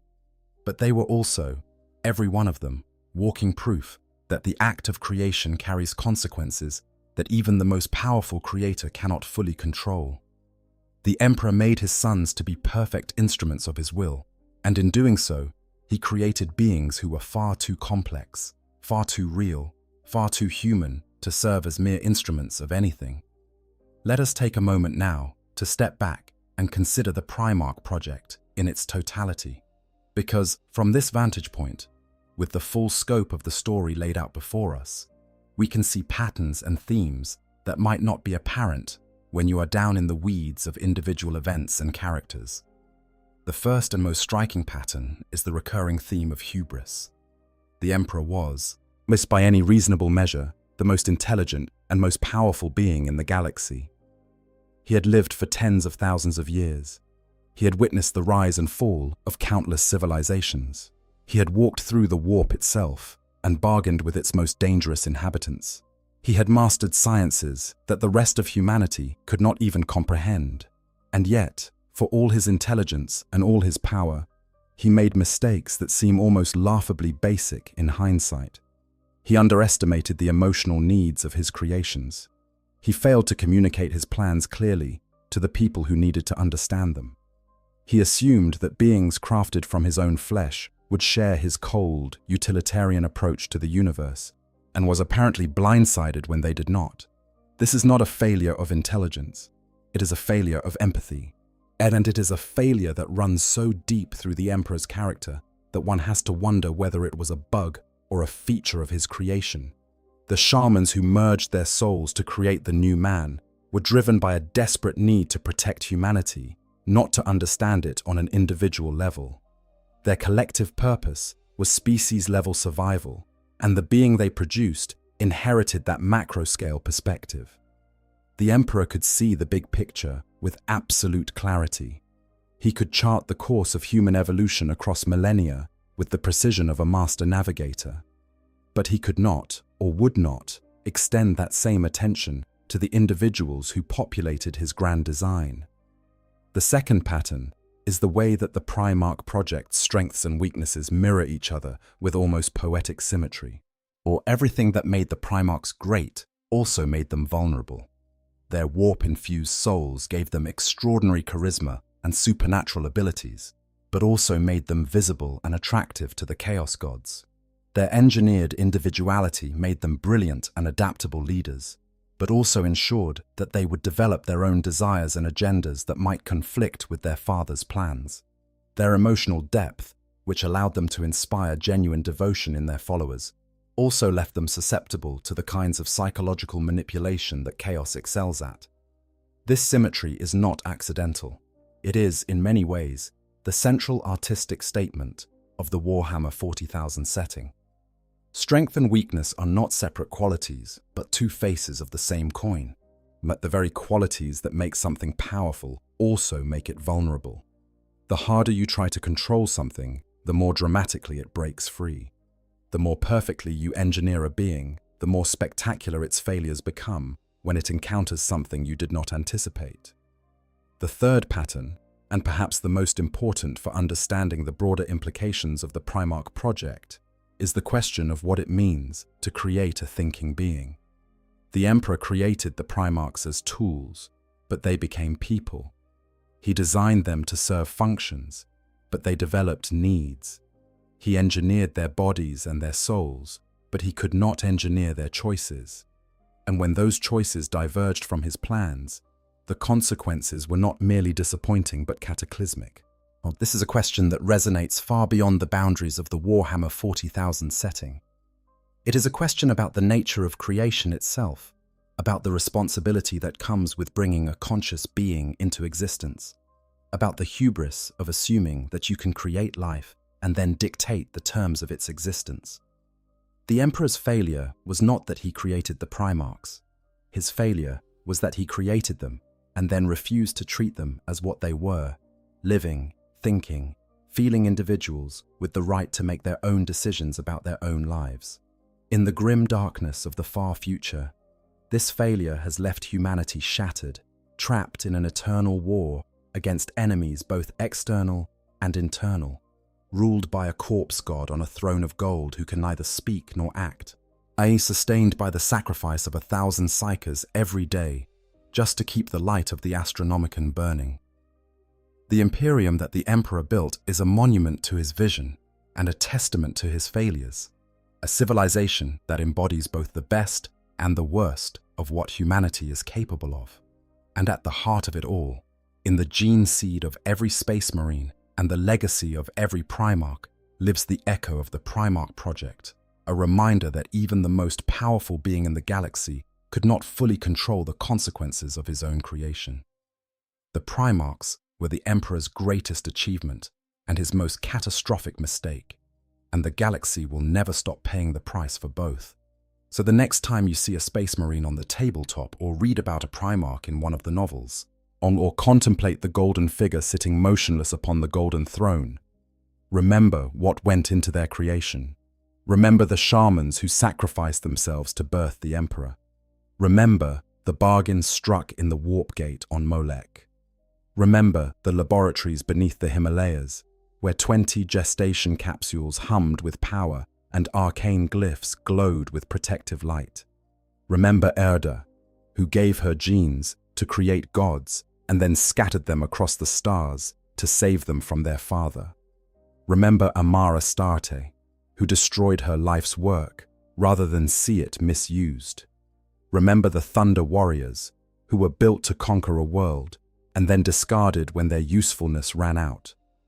Remember all of this and understand that the creation of the Primarchs was not a single act but a story, as a story that began before civilization itself and that has not yet reached its conclusion. It is a story about power and responsibility, about creation and consequence, about the eternal tension between what we design things to be and what they choose to become. And it is a story that, in the way of all the best stories, in the grim darkness of the far future, offers no easy answers and no comfortable resolutions. Only questions, and the fading echo of a golden age that might have been. There is one final chapter of this story that deserves our attention, and it takes place not in the distant past, but in what passes for the present in the Warhammer 40,000 universe. 10,000 years after the Horus heresy shattered the Emperor's dream, one of his sons has returned. Reboot Guilliman, the Lord of Ultramar, yet was resurrected from mortal stasis in the closing years of the 41st Millennium, brought back to life through a combination of Eldar sorcery and the faith of his devoted followers. And one of the first things Guilliman did upon his resurrection was to journey to Terra and stand before the Golden Throne, looking upon his father for the first time in 10,000 years. What passed between father and son in that meeting is not fully known.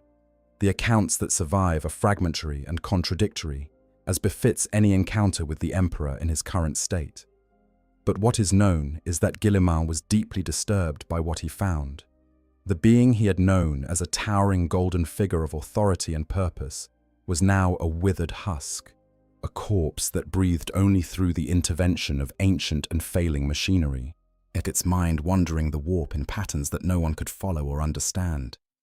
The Emperor communicated with Guilliman, but his communication was not the clear, authoritative direction that the Primarch remembered. It was fragmented, contradictory, overwhelming in its psychic intensity, but often unclear in its meaning. Most disturbing of all, Guilliman felt that the Emperor had lost whatever pretense of humanity he had once possessed. The warmth, however calculated it might have been, that had once characterized the Emperor's interactions with his sons, was gone, replaced by an overwhelming sense of coldness and alien purpose. The Emperor greeted Guilliman with interest, but it was the interest of a craftsman examining a tool that had been lost for a very long time, not the warmth of a father welcoming home a beloved son. Yet he called Guilliman both a tool and a son, apparently seeing no contradiction between the two terms, just as he had always seen them. This encounter is, in many ways, the final verdict on the Primarch project. 10,000 years of suffering, 10,000 years of war, 10,000 years of an Imperium that has become everything the Emperor claimed to despise. A theocratic nightmare of superstition and brutality that worships as a god, a being who spent his entire life insisting he was not one. And at the end of it all, the Emperor still cannot see his sons as anything more than instruments. The Primarchs were tools when they were created. They were tools when they were scattered. They were tools when half of them rebelled. And they are tools still, even now, when the only one left to wield them is a corpse on a throne of gold. Guilliman walked away from that meeting and declared himself Lord Commander of the Imperium and Imperial Regent, assuming the burdens of governance that his father could no longer bear. He launched the Indomitus Crusade, the largest military campaign since the Great Crusade itself, and began the long, grueling process of trying to hold together an Imperium that was literally splitting at the seams as the Great Rift, a galaxy-spanning wound in the fabric of reality, tore the realm of humanity in two. And in doing so, Guilliman became something that the Emperor had never intended any of the Primarchs to be. A person making his own choices for his own reasons, not because his genome compelled him or his programming dictated it, but because he chose to serve humanity out of genuine conviction and genuine love for the species that his father had created him to protect. The irony is almost too perfect. The Emperor designed the Primarchs as tools, but the one who survived to carry on his legacy did so not as a tool, but as a man with flaws and doubts and fears, a man who looked upon the wreck of his father's dream and chose to salvage what he could, not because he was programmed to, but because it was the right thing to do. This is perhaps the most hopeful note in the entire grim darkness of the far future. The Primarch project was a failure in almost every way that mattered. Half the Primarchs fell to chaos. The Emperor was crippled. The Imperium descended into 10,000 years of stagnation and brutality. But in the end, the thing that saved humanity was not the Emperor's plan. It was not his genetic engineering or his warpcraft or his millennia of manipulation. It was the one thing he had always dismissed as irrelevant: the capacity of his creations to choose. Guilliman chose to serve, not because he was designed to, not because his father commanded it, but because he looked at the galaxy and decided that someone had to try. That choice, that fundamentally human act of free will exercised by a being who was designed to be a tool, is the Primarch Project's only true legacy. And it is a legacy that the Emperor, for all his genius, never intended to create. The Primarchs were meant to be weapons. The Imperium was meant to be a machine. Humanity was meant to be a project, managed and guided and shaped by the hand of its creator, from cradle to grave across the long millennia. But creations have a tendency to exceed their design parameters, to become more than what their makers intended, to find within themselves capacities that no engineer anticipated and no blueprint accounted for. In the end, that is what the story of the Primarch Project teaches us. Not that creation is dangerous, although it is. Not that power corrupts, although it does. Not that even the greatest plans can be undone by the smallest oversights, although that is certainly true. But that the act of creating something alive, something that thinks and feels and dreams, is an act that cannot be fully controlled. Once you create a being with a soul, that soul belongs to them, not to you. And what they do with it, or the choices they make and the paths they walk, will always and forever be beyond the reach of the hand that made them. The Emperor understood genetics. He understood the warp.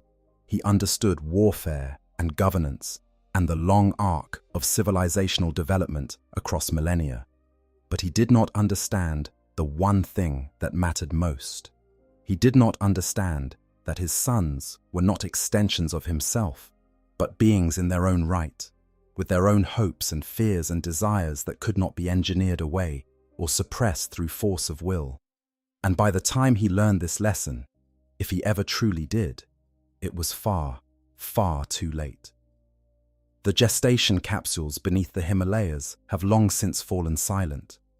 The gene laboratories where gods were made lie empty, their secrets lost or locked behind defenses that no living being can penetrate.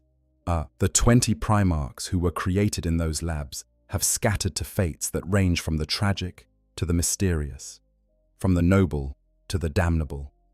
Some are dead, some are lost. Some have become the very things their father created them to fight against. And one, just one, carries on the work that 20 were designed to do, bearing the weight of an Imperium on shoulders that were engineered to be broad, but that have grown weary under a burden that was never supposed to be borne alone. In the grim darkness of the far future, where there is only war and the laughter of thirsting gods, the creation of the Primarchs stands as both humanity's greatest achievement and its most terrible mistake. The Emperor reached into the deepest wells of forbidden knowledge, bargained with forces that should never have been bargained with, and brought forth 20 beings of unprecedented power and potential. He gave them the strength to reshape the galaxy and the souls to make their own choices about how to use that strength. And then he failed to give them the one thing that might have made the difference between salvation and damnation: a father who loved them not for what they could do, but for who they were. That failure echoes through 10,000 years of war. It echoes in the screams of the damned on demon worlds and the prayers of the faithful in their cathedrals. It echoes in the thunder of bolter fire and the silence of the void between the stars. And it echoes in every space marine who carries a fragment of a Primarch's genome in his gene seed, and every citizen who looks up at the stars and wonders whether the God Emperor is watching over them, or has simply forgotten they exist. The creation of the Primarchs is the foundational act of the Warhammer 40,000 universe, the event from which all other events flow. Without the Primarchs, there would be no Space Marine legions. Without the legions, there would be no Great Crusade. Without the Great Crusade, there would be no Horus heresy. Without the heresy, there would be no emperor on the golden throne, no Imperium of stagnation and suffering, no grim darkness of the far future. Everything traces back to those 20 gestation capsules humming with power beneath the Himalayan mountains, and to the being who made them, and the bargain he struck to make them possible. So let that sink in. Let the full weight of it settle over you, like the last light of a dying star. The Emperor created the Primarchs because he wanted to save humanity, and in creating them, he set in motion the chain of events that would damn it. There is a lesson in that, one that transcends the boundaries of the setting and speaks to something universal about the nature of creation, of parenthood, of the relationship between the maker and the made. We build things in our own image and then wonder why they share our flaws. We create to serve a purpose and then are surprised when our creations develop purposes of their own. We give life and then try to dictate the terms of that life, and we are shocked every single time when the beings we made refuse to comply. The Emperor of mankind learned this lesson the hardest way possible. He created sons and treated them like weapons, and they broke in ways that weapons cannot. They bled, they grieved, they loved and hated, and hoped and despaired. They made choices that no program could have predicted, and no design could have prevented. And in the end, their choices, not his designs, determined the fate of the galaxy. That is the story of how the Emperor created the Primarchs. It is a story about science and sorcery, about genetic engineering and warpcraft, about bargains struck in the darkest places and consequences that unfolded across 10,000 years. But at its heart, beneath all the grandeur and the horror and the mind-bending complexity of the lore, it is a simple story. A story about a father and his sons, and about the distance between what we create and what our creations become. If you enjoyed this deep dive into the lore of the Primarch project, consider hitting that like button and subscribing to Q on 40k for more stories from the darkest corners of the Warhammer universe. Every subscription helps this channel grow, and there are countless more tales waiting to be told. Tales of heroes and traitors, of gods and monsters, of the endless war that defines the far future of humanity. Until next time, stay comfortable, stay curious, and remember that even in the grim darkness of the far future, there is always more lore to discover. I hope you guys enjoyed the story. Make sure to hit the subscribe, like, share button, whatever you want. Give me some feedback if there's any. And yeah, sleep well.